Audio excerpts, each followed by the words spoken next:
ಈ ವಾರದ ಮಧ್ಯದ ದಿವಸದ ಬೈಬಲ್ ಸ್ಟಡಿ ಕಾರ್ಯಕ್ರಮಕ್ಕೆ ಕೂಡಿ ಬಂದಿರುವಂಥ ಆತ್ಮೀಯ ಸಹೋದರ ಸಹೋದರಿಯರಿಗೆ ನಮ್ಮ ಕರ್ತನಾದ ಯೇಸು ಕ್ರಿಸ್ತನ ಪರಿಶುದ್ಧವಾದ ನಾಮದಲ್ಲಿ ತಮ್ಮೆಲ್ಲರಿಗೂ ವಂದನೆಗಳನ್ನು ಸಲ್ಲಿಸ್ತಾ, ಪರಮ ತಂದೆ ನಮ್ಮನ್ನು ಕನಿಕರಿಸಿ ತನ್ನ ಮಹಾ ಪ್ರೀತಿಯನ್ನು, ನಮ್ಮ ಕರ್ತನಾದ ಯೇಸು ಕ್ರಿಸ್ತನ ಕೃಪೆಯನ್ನು ನಮ್ಮ ಜೀವಿತಕ್ಕೆ ವಿಸ್ತರಿಸಿ ಆತ್ಮೀಯ ಕ್ಷೇಮಾಭಿವೃದ್ಧಿಗೋಸ್ಕರ ದೇವರು ನಮಗಳಿಗೆ ಅನುಗ್ರಹಿಸಿದಂತಹ ತನ್ನ ಗ್ರಂಥವನ್ನು ನಾವು ಅಭ್ಯಾಸ ಮಾಡಲಿಕ್ಕಾಗುವಂತೆ, ಗ್ರಂಥದ ಮೂಲಕ ಆತ್ಮೀಯ ಕ್ಷೇಮಾಭಿವೃದ್ಧಿಯನ್ನು ಹೊಂದಿಕೊಳ್ಳಿಕ್ಕಾಗುವಂತೆ, ನಿತ್ಯತ್ವವನ್ನು ಸ್ವತಂತ್ರಿಸಿಕೊಳ್ಳಿಕ್ಕಾಗುವಂತೆ ದೇವರು ದಯಪಾಲಿಸಿಕೊಟ್ಟಂಥ ಈ ಸಮಯವನ್ನು ನಾವು ಸದ್ಬಳಕೆ ಮಾಡಿಕೊಳ್ಳುವಂಥ ದಿಕ್ಕಿನಲ್ಲಿ ನಾವು ಸಾಗೋಣ.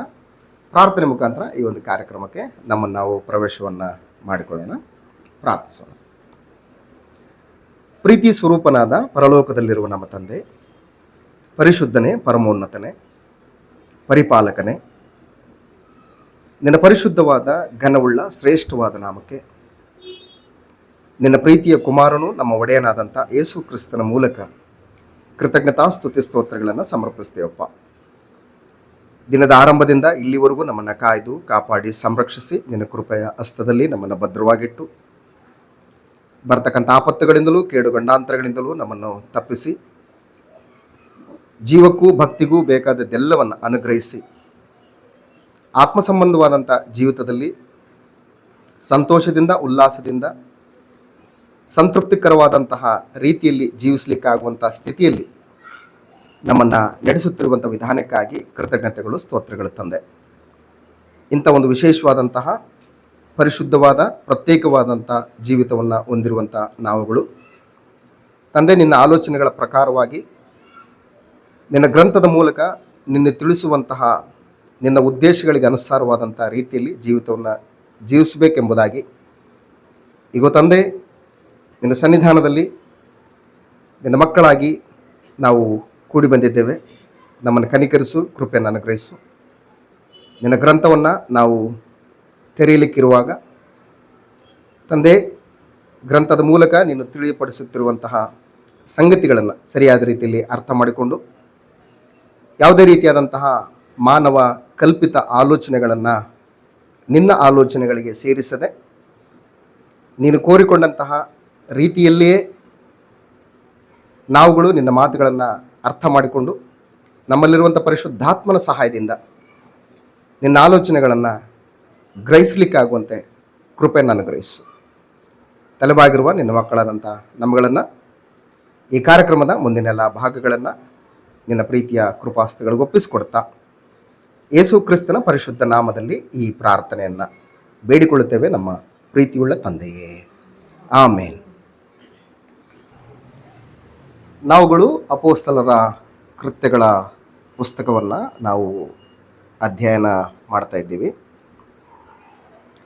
ಕಳೆದ ಬುಧವಾರ ಅಪೊಸ್ತಲರ ಕೃತ್ಯಗಳ ಪುಸ್ತಕದ ಉದ್ದೇಶ ಏನು ಅನ್ನುವಂಥದ್ದರ ಒಂದಿಷ್ಟು ಮಾಹಿತಿಯನ್ನು ನಾವು ತಿಳ್ಕೊಂಡಿದ್ವಿ. ಈಗ ಅದರ ಮುಂದುವರಿದ ಭಾಗವಾಗಿ ಅಪೊಸ್ತಲರ ಕೃತ್ಯಗಳ ಪುಸ್ತಕ 1ನೇ ಅಧ್ಯಾಯ 6ನೇ ವಚನದಿಂದ ಅಧ್ಯಯನವನ್ನು ನಾವು ಮುಂದುವರಿಸೋಣ. ನಮ್ಮ ಕರ್ತನಾದಂಥ ಯೇಸು ಕ್ರಿಸ್ತನು ತಾನು ಪುನರುತ್ಥಾನ ಹೊಂದಿದ ಮೇಲೆ ತನ್ನನ್ನು ತಾನು ಜೀವಂತನೆಂಬುದಾಗಿ ಅನೇಕರಿಗೆ ಕಾಣಿಸಿಕೊಳ್ಳುತ್ತಾ, ಸಕಲ ಮಾನವರಿಗೂ ಕೂಡ ಸಾವೇ ಮುಕ್ತಾಯ ಅಲ್ಲ, ಸಾವಿನ ನಂತರ ನಿತ್ಯವಾದ ನಿರಂತರವಾದಂಥ ಒಂದು ಜೀವಿತ ಇದೆ ಅನ್ನುವಂಥದ್ದನ್ನು ಪರಮತಂದೆ ಕರ್ತನಾದ ಯೇಸು ಕ್ರಿಸ್ತನ ಪುನರುತ್ಥಾನದ ಮೂಲಕ ಇಡೀ ಪ್ರಪಂಚಕ್ಕೆ ನಿತ್ಯತ್ವದ ಬಗೆಗಿನ ಒಂದು ಆಲೋಚನೆಯನ್ನು, ವಾಸ್ತವಿಕ ಸಂಗತಿಯನ್ನು ಆತನು ತಿಳಿಯಪಡಿಸುವಂಥದ್ದನ್ನು ನಾವು ಗಮನಿಸ್ತೇವೆ. ಈ ರೀತಿಯಾದಂಥ ಒಂದು ವಿಶೇಷವಾದಂಥ ಜೀವಿತದಲ್ಲಿ ಪ್ರತಿ ಮನುಷ್ಯರು ಕೂಡ ಕ್ರಿಸ್ತನ ಪುನರುತ್ಥಾನದಲ್ಲಿ ಪಾಲುಗಾರರಾಗಬೇಕು ಅನ್ನುವಂತಹ ದೇವರ ಆಲೋಚನೆ ಮೇರೆಗೆ ಇಂಥ ಒಂದು ಕ್ರಿಸ್ತನ ಪುನರುತ್ಥಾನದ ವಿಷಯವನ್ನು ಸಕಲ ಲೋಕಕ್ಕೂ ಕೂಡ ನೀವುಗಳು ಸಾರಬೇಕು ಎಂಬಂಥ ಕರ್ತನಾದ ಯೇಸು ಕ್ರಿಸ್ತನ ಆಜ್ಞೆಯನ್ನು ಹೊಂದಿರತಕ್ಕಂತಹ ಶಿಷ್ಯರನ್ನು ಕರ್ತನಾದ ಯೇಸು ಕ್ರಿಸ್ತನು ಈ ಒಂದು ಅಧ್ಯಾಯದಲ್ಲಿ ಬಲಪಡಿಸುವಂಥದ್ದನ್ನು ನಾವುಗಳು ವಿಶೇಷವಾಗಿ ಗಮನಿಸ್ತೇವೆ. 6ನೇ ವಚನದಲ್ಲಿ, ಸ್ವಾಮಿ, ನೀನು ಇದೇ ಕಾಲದಲ್ಲಿ ಇಸ್ರಾಯೇಲ್ ಜನರಿಗೆ ರಾಜ್ಯವನ್ನು ತಿರುಗಿ ಸ್ಥಾಪಿಸಿಕೊಡುವೆಯೋ ಎಂದು ಕೇಳಲು ಆತನು ಅವರಿಗೆ, ತಂದೆಯು ಸ್ವಂತ ಅಧಿಕಾರದಲ್ಲಿಟ್ಟುಕೊಂಡಿರುವ ಕಾಲಗಳನ್ನು ಸಮಯಗಳನ್ನು ತಿಳುಕೊಳ್ಳುವುದು ನಿಮ್ಮ ಕೆಲಸವಲ್ಲ. ಆದರೆ ಪವಿತ್ರಾತ್ಮ ನಿಮ್ಮ ಮೇಲೆ ಬರಲು ನೀವು ಬಲವನ್ನು ಹೊಂದಿ ಯೆರೂಸಲೇಮಿನಲ್ಲಿಯೂ ಎಲ್ಲ ಯೂದಾಯ ಸಮಾರ್ಯ ಸೀಮೆಗಳಲ್ಲಿಯೂ ಭೂಲೋಕದ ಕಟ್ಟ ಕಡೆಯವರೆಗೂ ನನಗೆ ಸಾಕ್ಷಿಗಳಾಗಿರಬೇಕು ಅಂದನು ಅಂತ ಹೇಳ್ತಾರೆ. ಹಾಗಾಗಿ ಯೇಸು ಕ್ರಿಸ್ತನು ತನ್ನ ಶಿಷ್ಯರನ್ನ ಆತನು ಬಲಪಡಿಸ್ತಾ ಇದ್ದಾನೆ. ಯಾವುದಕ್ಕೋಸ್ಕರ ಬಲಪಡಿಸ್ತಾ ಇದ್ದಾನೆ ಅಂತಂದ್ರೆ, ಯೇಸು ಕ್ರಿಸ್ತನು ತಂದೆಯಿಂದ ಹೊಂದಿದಂತಹ ವಾಗ್ದಾನವನ್ನ ಯಾರಿಗೆ ಕೊಟ್ಟಿದ್ದಾನೆ? ಶಿಷ್ಯರಿಗೆ ಕೊಟ್ಟಿದ್ದಾನೆ. ನೀವು ಯೆರೂಸಲೇಮಿನಲ್ಲೇ ಕಾದುಕೊಂಡಿರ್ರಿ. ಯಾಕೆ ಯೆರೂಸಲೇಮಿನಲ್ಲಿ ಕಾದುಕೊಂಡಿರ್ಬೇಕು? ಯಾಕೆ ಯೆರೂಸಲೇಮಿನಲ್ಲೇ ಕಾದುಕೊಂಡಿರ್ಬೇಕು ಅಂತಂದ್ರೆ, ಯೆರೂಸಲೇಮು ಅನ್ನುವಂಥದ್ದು ಪ್ರತಿಯೊಬ್ಬ ಯಹೂದ್ಯರಿಗೆ, ಅಂದ್ರೆ ಪ್ರತಿಯೊಬ್ಬ ಇಸ್ರಾಯೇಲನಿಗೆ ಒಂದು ಆಧ್ಯಾತ್ಮಿಕ ಒಂದು ಕೇಂದ್ರ ಸ್ಥಾನ ಯಾವುದಂತಂದ್ರೆ ಯೆರೂಸಲೇಮ್. ದೇವರು ಧರ್ಮಶಾಸ್ತ್ರದಲ್ಲಿ ತನ್ನ ಪ್ರಜೆಗಳಾದಂಥ ಇಸ್ರಾಯೇಲರಿಗೆ ಅನುಗ್ರಹಿಸಿದಂತಹ ಹಬ್ಬಗಳನ್ನು, ವಿಶೇಷವಾದಂತಹ ಆಧ್ಯಾತ್ಮಿಕ ಕಾರ್ಯಕ್ರಮಗಳನ್ನು ನಡೆಸಬೇಕು ಅಂತಂದ್ರೆ ಭೂಮಿ ಮೇಲಿರ್ತಕ್ಕಂಥ ಪ್ರತಿಯೊಬ್ಬ ಯಹೂದ್ಯನೂ ಕೂಡ ಎಲ್ಲಿಗೆ ಬರಬೇಕು? ಯೆರೂಸಲೇಮಿಗೆ ಬರಬೇಕು. ಸೊ ಹಾಗಾಗಿ ಆ ಯೆರೂಸಲೇಮಿಗೆ ಬರುವುದರ ಮೂಲಕ ದೇವರ ಸಂಕಲ್ಪಕ್ಕೆ ಸಂಬಂಧಿಸಿದಂತಹ ಸಂಗತಿಗಳು ಅವರುಗಳು ಅಲ್ಲಿ ಗ್ರಹಿಸಿಕೊಂಡು ಅದನ್ನ ಇಡೀ ಲೋಕದಾದ್ಯಂತ ಪ್ರಚುರಪಡಿಸುವುದಕ್ಕೆ ಅನುಕೂಲಕರವಾಗ್ತದೆ ಅನ್ನುವಂತಹ ದೈವಿಕ ಒಂದು ಆಲೋಚನೆ ಇದೆ.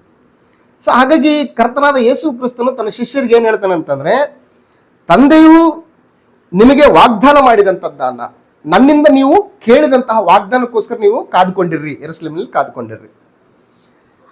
ಕಾದುಕೊಂಡು ತಂದೆ ಮಾಡಿದಂಥ ವಾಗ್ದಾನವನ್ನು ನೀವು ಹೊಂದಿಕೊಂಡ ಮೇಲೆ ನೀವುಗಳು ಏನ್ ಮಾಡ್ಬೇಕಂತಂದ್ರೆ, ಯೂದಾಯ, ಸಮಾರ್ಯ, ಯೆರೂಸಲೇಮು ಮತ್ತು ಭೂಲೋಕದ ಕಟ್ಟ ಕಡೆಯವರೆಗೆ ಏನಾಗಿರ್ಬೇಕು? ನನಗೆ ಸಾಕ್ಷಿಗಳಾಗಿರ್ಬೇಕು ಅಂತೇಳಿ. ಅಂದ್ರೆ ಕರ್ತನಾದ ಯೇಸು ಕ್ರಿಸ್ತನ ಮರಣ, ಸಮಾಧಿ, ಪುನರುತ್ಥಾನಗಳ ವಿಷಯವಾದಂತಹ ಈ ಸಂಗತಿಯನ್ನ ಸಾರುವುದಕ್ಕೆ ನೀವುಗಳು ಸನ್ನದ್ಧರಾಗಬೇಕು. ಆದ್ರಿಂದ ನೀವು ಯೆರೂಸಲೇಮನ್ನು ಬಿಟ್ಟು ನೀವೆಲ್ಲಿಗೂ ಹೋಗ್ಬಾರ್ದು ಅನ್ನುವಂಥ ವಿಷಯವನ್ನ ಕರ್ತನಾದ ಯೇಸು ಕ್ರಿಸ್ತನು ತನ್ನ ಶಿಷ್ಯರಿಗೆ ತಿಳಿಸಿ ಅವರ ಒಂದು ಕರ್ತವ್ಯವನ್ನ ಕರ್ತನಾದ ಯೇಸು ಕ್ರಿಸ್ತನು ಅವರಿಗೆ ನೆನಪಿಗೆ ತಂದು ಅವರನ್ನ ಬಲಪಡಿಸುವಂಥದ್ದನ್ನ, ಅವರನ್ನ ದೇವರ ರಾಜ್ಯದ ವ್ಯಾಪ್ತಿಗೋಸ್ಕರ ಅವರನ್ನು ಸಿದ್ಧಪಡಿಸುವಂಥದ್ದನ್ನ ನಾವು ಈ ಒಂದು ವಚನ ಭಾಗಗಳಲ್ಲಿ ನಾವು ಗಮನಿಸ್ತೇವೆ.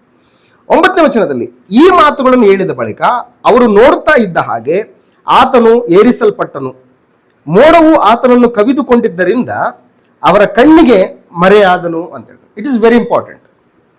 ಇದನ್ನ ನಾವು ಚಿಕ್ಕವರಿದ್ದಾಗ ಈ ಯೇಸು ಸ್ವಾಮಿದು ಒಂದು ಸಿನಿಮಾ ತೋರಿಸ್ತಾ ಇದ್ರು.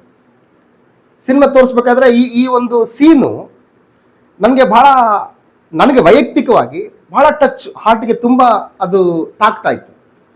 ಯಾಕಂದ್ರೆ ಯೇಸು ಕ್ರಿಸ್ತನು ಎಲ್ಲರೂ ನೋಡ್ತಾ ಇರುವ ಹಾಗೆ, ಕಣ್ಣಿಗೆ ಕಾಣ್ತಾ ಇರುವ ಹಾಗೆ ಆತನ ಏನ್ ಮಾಡ್ತಾನೆ? ಪರಲೋಕಕ್ಕೆ ಆರೋಹಣ ಆಗ್ತಾ ಇರ್ತಾನೆ. ಇದು ಮನಸ್ಸನ್ನ ಒಂದು ಚಲಿಸುವಂತ ರೀತಿಯಲ್ಲಿ ಆ ಒಂದು ಸೀನ್ ನಮ್ಮ ಕಣ್ಮುಂದೆ ಬರುತ್ತೆ. ಯಾಕಂದ್ರೆ ಯೇಸು ಕ್ರಿಸ್ತನು ತಟ್ಟಂತೇಳಿ ಮಂಗಮಾಯ ಆಗ್ಲಿಲ್ಲ. ಆತನು ಇಲ್ಲಿ ಹೋಗಿ ಬರ್ತೀನಿ ಅಂತ ಹೇಳ್ಬಿಟ್ಟು ಆತನು ಮತ್ತೆ ಕಾಣಿಸದೆ ಹೋಗ್ಲಿಲ್ಲ. ಯಾಕೆಂದ್ರೆ ಆ ರೀತಿ ಏನಾದರೂ ಆಗ್ಬಿಟ್ಟಿದ್ರೆ ಆತನ ಪುನರುತ್ಥಾನದ ವಿಷಯದಲ್ಲಿ ಅನೇಕ ಸಂದೇಹಗಳು, ಅನುಮಾನಗಳು, ಒಂದು ಚರ್ಚೆಗಳು ಹುಟ್ಲಿಕ್ಕೆ ಸಾಧ್ಯ ಇತ್ತು. ಆದರೆ ಯೇಸು ಕ್ರಿಸ್ತನು ಆರೋಹಣ ಯಾವ ರೀತಿಯಾಗಿ ದೇವರು ಅದನ್ನ ನೆರವೇರಿಸಿದನಂತಂದ್ರೆ, ಎಲ್ಲರೂ ನೋಡ್ತಾ ಇರುವ ಹಾಗೆ, ಎಲ್ಲರೂ ನೋಡ್ತಾ ಇದ್ದಾರೆ. ಆತನ ಹಾಗೆ ಏನಾಗ್ತದೆ? ಪರಲೋಕಕ್ಕೆ ಆರೋಹಣ ಆಗ್ತದೆ. ಸೊ ಇದರಿಂದ ನಮ್ಗೆ ಏನ್ ಗೊತ್ತಾಗುತ್ತಂತಂದ್ರೆ, ಕರ್ತನಾದ ಯೇಸು ಕ್ರಿಸ್ತನು ಹೇಗೆ ಎಲ್ರಿಗೂ ಕಣ್ಣಿಗೆ ಕಾಣುವ ಹಾಗೆ ಆತನು ಪರಲೋಕಕ್ಕೆ ಆರೋಹಣ ಆದನೋ, ಅದೇ ರೀತಿಯಾಗಿ ಆತನ ಏನ್ ಮಾಡ್ತಾನೆ? ಮತ್ತೆ ಪ್ರತ್ಯಕ್ಷ ಆಗ್ಲಿಕ್ಕಿದ್ದಾನೆ. ಇದರಲ್ಲಿ ಯಾವುದೇ ರೀತಿಯಾದಂಥ ಸಂದೇಹ ಬೇಡ ಅಂತ. ಸೊ ಅದರಿಂದ ಇದು ಬಹಳ ವಿಶೇಷವಾದಂಥ ಒಂದು ಸಂದರ್ಭ. ಇದನ್ನ ನಾವು ಯಾವತ್ತೂ ಕೂಡ ಮರಿಬಾರ್ದು. ಇದನ್ನ ಸೊ 10ನೇ ವಚನದಲ್ಲಿ ಆತನು ಹೋಗುತ್ತಿರುವಾಗ ಅವರು ಆಕಾಶದ ಕಡೆಗೆ ದೃಷ್ಟಿಸಿ ನೋಡುತ್ತಾ ಇರಲಾಗಿ ಶುಭ್ರ ವಸ್ತ್ರಧಾರಿಗಳಾದ ಇಬ್ಬರು ಪುರುಷರು ಪಕ್ಕನೆ ಅವರ ಹತ್ರ ನಿಂತ್ಕೊಂಡು, ಗಲಿಲಾಯದವರೇ, ನೀವು ಯಾಕೆ ಆಕಾಶದ ಕಡೆಗೆ ನೋಡ್ತಾ ನಿಂತಿದ್ದೀರಿ? ನಿಮ್ಮ ಬಳಿಯಿಂದ ಆಕಾಶದೊಳಕ್ಕೆ ಸೇರಿಸಲ್ಪಟ್ಟಿರುವ ಈ ಯೇಸು ಯಾವ ರೀತಿಯಲ್ಲಿ ಆಕಾಶದೊಳಕ್ಕೆ ಹೋಗಿರುವುದನ್ನು ನೀವು ಕಂಡಿರೋ ಅದೇ ರೀತಿಯಲ್ಲಿ ಬರುವನು ಎಂದು ಹೇಳಿದರು. So it is very important for your life. ನಮ್ಮ ಒಂದು ಜೀವಿತಕ್ಕೆ ಇದು ಬಹಳ ಮುಖ್ಯ. ಇದು ಕರ್ತನಾದ ಯೇಸು ಕ್ರಿಸ್ತನು ಯಾವ ರೀತಿ ಆರೋಹಣ ಆದನೋ ಅದೇ ರೀತಿಯಲ್ಲಿ ಆತನ ಏನ್ ಮಾಡ್ತಾನೆ, ಆತನು ಬರ್ಲಿಕ್ಕಿದ್ದಾನೆ. ಇದು ಕ್ರೈಸ್ತರಿಗಿರ್ತಕ್ಕಂಥ ವಿಶೇಷವಾದಂಥ ಒಂದು ನಿರೀಕ್ಷೆ. ಇದು ಈ ನಿರೀಕ್ಷೆ ಅದಕ್ಕೆ ಕೊರಿಂಥ ಪತ್ರಿಕೆಯಲ್ಲಿ ಹೇಳ್ತಾನೆ, ನಂಬಿಕೆ, ನಿರೀಕ್ಷೆ, ಪ್ರೀತಿ, ಈ ಮೂರೇ ನಿಲ್ತವೆ, ಇವುಗಳೆಲ್ಲ ದೊಡ್ಡದು ಯಾವುದು ಅಂತಂದ್ರೆ ಪ್ರೀತಿ ಅಂತ ಹೇಳ್ತಾರೆ. ಸೊ ಹಾಗಾಗಿ ನಮ್ಮೆಲ್ರಿಗೂ ನಿರೀಕ್ಷೆ ಏನು ಅಂತಂದ್ರೆ, ಕರ್ತನಾದ ಯೇಸು ಕ್ರಿಸ್ತನು ಮತ್ತೆ ಆತನ ಏನ್ ಮಾಡ್ತಾನೆ, ಪ್ರತ್ಯಕ್ಷ ಆಗ್ಲಿಕ್ಕಿದ್ದಾನೆ. ಯಾವ ರೀತಿ ಆತನ ಆರೋಹಣ ಆಗಿದ್ದಾನೋ ಅದೇ ರೀತಿಯಲ್ಲಿ ಆತನು ಪ್ರತ್ಯಕ್ಷ ಆಗಿ ನಮ್ಮನ್ನು ಕರ್ಕೊಂಡು ಹೋಗೋದಕ್ಕೋಸ್ಕರ ಆತನು ಬರ್ಲಿಕ್ಕಿದ್ದಾನೆ. ಇದು ಕ್ರೈಸ್ತರಿಗಿರ್ತಕ್ಕಂಥ ನಿರೀಕ್ಷಣೆ. ಈ ನಿರೀಕ್ಷಣೆಯನ್ನ ದೇವದೂತರು ಕೂಡ ಏನ್ ಮಾಡಿದ್ದಾರೆ, ಸ್ಪಷ್ಟಪಡಿಸಿದ್ದಾರೆ. ಇದರಲ್ಲಿ ಯಾವುದೇ ರೀತಿಯಾದಂಥ ಡೌಟ್ ಬೇಡ ನಿಮಗೆ ಅಂತ. ಅಂದ್ರೆ ಇವೆಲ್ಲ ಘಟನಾವಳಿಗಳು ಅಪೋಸ್ತಲರನ್ನ ಏನ್ ಮಾಡ್ತದೆ ಅಂತಂದ್ರೆ ಸಿದ್ಧಗೊಳಿಸ್ತಾ ಇದೆ. ಈಗಾಗಲೇ ಕರ್ತನಾದಂತ ಯೇಸು ಕ್ರಿಸ್ತನು ಜೀವಂತವಾಗಿದ್ದಾಗ ಅವ್ರ ವಿಶ್ವಾಸ ಹೇಗಿತ್ತು, ಅವರ ಜೀವನ ಶೈಲಿ ಹೇಗಿತ್ತು, ಅವುಗಳನ್ನ ಮನಗಂಡಂತಹ ಕರ್ತನಾದ ಯೇಸು ಕ್ರಿಸ್ತನು ಇನ್ನು ಮೇಲೆ ಆತನು ಅವ್ರ ಜೊತೆಗೆ ಶಾರೀರಿಕವಾಗಿ ಇರಲ್ಲ. ಆದ್ರೆ ಆತನು ಆತ್ಮ ಸಂಬಂಧವಾಗಿ ಪರಲೋಕದಲ್ಲಿ ತಂದೆಯ ಸಿಂಹಾಸನದ ಪಕ್ಕದಲ್ಲಿ ಕೂತ್ಕೊಂಡು ಆತ್ಮ ಸಂಬಂಧವಾಗಿ ಆತನು ನಮ್ಮ ಜೊತೆಗೆ ಏನ್ ಮಾಡ್ತಾನೆ, ಇರ್ತಾನೆ. ಅದರಿಂದ ಇದುವರೆಗೂ ಆತನು ತಮ್ಮೊಟ್ಟಿಗೆ ಇದ್ದು ಜೀವಿಸಿದಂತಹ ದಿನಗಳೇ ಬೇರೆ, ಇನ್ನು ಮೇಲೆ ಅವರ ಒಂದು ಜೀವನ ಶೈಲಿಯ ದಿನಗಳೇ ಬೇರೆ. ಸೊ ಹಾಗಾಗಿ ಇವ್ರನ್ನ ಬಲಪಡಿಸ್ಬೇಕು, ಇವರನ್ನ ಮುಂದಿನ ಕೆಲಸಕ್ಕೋಸ್ಕರ ಸಿದ್ಧಗೊಳಿಸಬೇಕು ಅನ್ನುವಂತಹ ಒಂದು ದೃಷ್ಟಿಕೋನದಲ್ಲಿ ಕರ್ತನಾದ ಯೇಸು ಕ್ರಿಸ್ತನು ಈ ರೀತಿಯಾದಂತಹ ಒಂದು ಕಾರ್ಯಕ್ರಮಗಳ ಮೂಲಕ ಏನ್ ಮಾಡ್ತಾ ಇದ್ದಾನೆ ಅಂತಂದ್ರೆ ಅವ್ರನ್ನ ಸಿದ್ಧಗೊಳಿಸ್ತಾ ಇದ್ದಾರೆ. ಸೊ ಆದ್ರಿಂದ ವಚನವನ್ನು ನಾವು ಹಾಗೆ ಗಮನಿಸ್ತಾ ಮುಂದೆ ಸಾಗಿಸಿದ್ರೆ 12ನೇ ವಚನದ, ಆಗ ಅವರು ಎಣ್ಣೆ ಮರಗಳ ತೋಪು ಎನಿಸಿಕೊಳ್ಳುವ ಗುಡ್ಡದಿಂದ ಯೆರೂಸಲೇಮಿಗೆ ಹಿಂದಿರುಗಿ ಬಂದರು. ಅಂದ್ರೆ ಇದೆಲ್ಲ ಘಟನಾವಳಿಗಳು ನಡೆದದ್ದು ಎಲ್ಲಿ? ಯೆರೂಸಲೇಮಿನ ಪಕ್ಕದಲ್ಲಿ ಇರ್ತಕ್ಕಂಥ ಎಣ್ಣೆ ಮರಗಳ ಗುಡ್ಡ, ಅಂದ್ರೆ ಆಲಿವ್ ಆಯಿಲ್ ಇದೆ. ಆಲಿವ್ ಎಣ್ಣೆ ಮರಗಳು ಅಂತಂದ್ರೆ ಆ ಎಣ್ಣೆ ಮರಗಳು ಬೆಳೆಯುವಂತ ಒಂದು ಗುಡ್ಡ, ಅದು ಒಂದು ತೋಪು, ಒಂದು ತೋಟ. ಅದು ಆ ಒಂದು ತೋಟದಲ್ಲಿ ಅವರು ಯಾವಾಗಲೂ ಕೂಡ ಸೇರಿ ಬರೋರು. ಕರ್ತನಾದ ಯೇಸು ಕ್ರಿಸ್ತನ ಆರೋಹಣ ಆದದ್ದು ಕೂಡ ಇದೇ ಎಣ್ಣೆ ಮರಗಳ ತೋಪು ಎನಿಸಿಕೊಳ್ಳುವಂತ ಗುಡ್ಡ. ಇಲ್ಲಿಂದ ಅವರು ಯೆರೂಸಲೇಮಿಗೆ ಹಿಂದಿರುಗಿ ಬಂದು ಅವರು ತಾವು ಈಗಾಗಲೇ ಇರುತ್ತಿದ್ದಂತ ಮೇಲಂತಸ್ತಿಗೆ ಅಲ್ಲಿ ಹೋಗಿ ಅವರು ವಾಸ ಮಾಡ್ತಾರೆ. ಅವರು ಈಗಾಗಲೇ ಕರ್ತನಾದ ಯೇಸು ಕ್ರಿಸ್ತನ ಜೊತೆಗೆ ಶಾರೀರಿಕವಾಗಿ ಅವರು ಇಳ್ಕೊಳ್ತಿರುವಂತಹ ಒಂದು ಸ್ಥಳದಲ್ಲೇ ಇವ್ರು ಏನ್ ಮಾಡ್ತಾ ಇದ್ರು, ಮತ್ತೆ ಯಥಾವತ್ತಾಗಿ ಹೋಗಿ ಅಲ್ಲಿ ವಾಸ ಮಾಡ್ತಾ ಇದ್ದಾರೆ, ಅಲ್ಲಿ ಇರ್ತಾ ಇದ್ದಾರೆ. ಸೊ ಅಲ್ಲಿ ಯಾರ್ಯಾರು ಇರ್ತಾ ಇದ್ದಾರೆ ಅಂತಂದ್ರೆ ಪೇತ್ರ, ಯೋಹಾನ, ಯಾಕೋಬ, ಆಂದ್ರೆಯ, ಫಿಲಿಪ್ಪ, ತೋಮ, ಬಾರ್ತಲೋಮಯ, ಮತ್ತಾಯ, ಅಲ್ಫಾಯನ, ಯಾಕೋಬ, ಮತಾಭಿಮಾನಿ ಅನಿಸ್ಕೊಂಡಂತ ಸೀಮೋನ, ಯಾಕೋಬನ ಯೂದ, ಇವರೇ ಅಂತ ಹೇಳ್ತಾರೆ. ಸೊ ಇಲ್ಲಿ ಮತ್ತೆ ಕನ್ಫರ್ಮ್ ಮಾಡ್ತಾ ಇದ್ದಾನೆ, ಮತ್ತೆ ಯಾರು ಇರ್ತಾರೆ ಅಲ್ಲಿ ಅಂತೇಳಿ, ಇವ್ರನ್ನ ಕನ್ಫರ್ಮ್ ಮಾಡ್ತಾನೆ. ಇವರೆಲ್ಲರೂ ಕೂಡ ಏಕ ಮನಸ್ಸಾಗಿ ದೇವರ ಪ್ರಾರ್ಥನೆಯಲ್ಲಿ ನಿರತರಾಗಿದ್ರು. ಕೆಲವು ಮಂದಿ ಹೆಂಗಸರು, ಯೇಸುವಿನ ತಾಯಿಯಾದಂಥ ಮರಿಯಳು, ಆತನ ತಮ್ಮಂದಿರು ಅವ್ರ ಸಂಗಡ ಇದ್ರು ಅಂತ ಹೇಳಿ. ಸೊ ಹಾಗಾಗಿ ಫೋಕಸ್ ಯಾರ ಮೇಲೆ ಇವಾಗ? ಅಪೋಸ್ತಲರ ಮೇಲೆ ಫೋಕಸ್. ಇವಾಗ ಅವ್ರ ಜೊತೆಗೆ ಇನ್ನೂ ಇದ್ದಾರೆ, ಸುಮಾರು ಜನ ಇದ್ದಾರೆ. ಫೋಕಸ್ ಯಾರ ಮೇಲೆ ಇವಾಗ?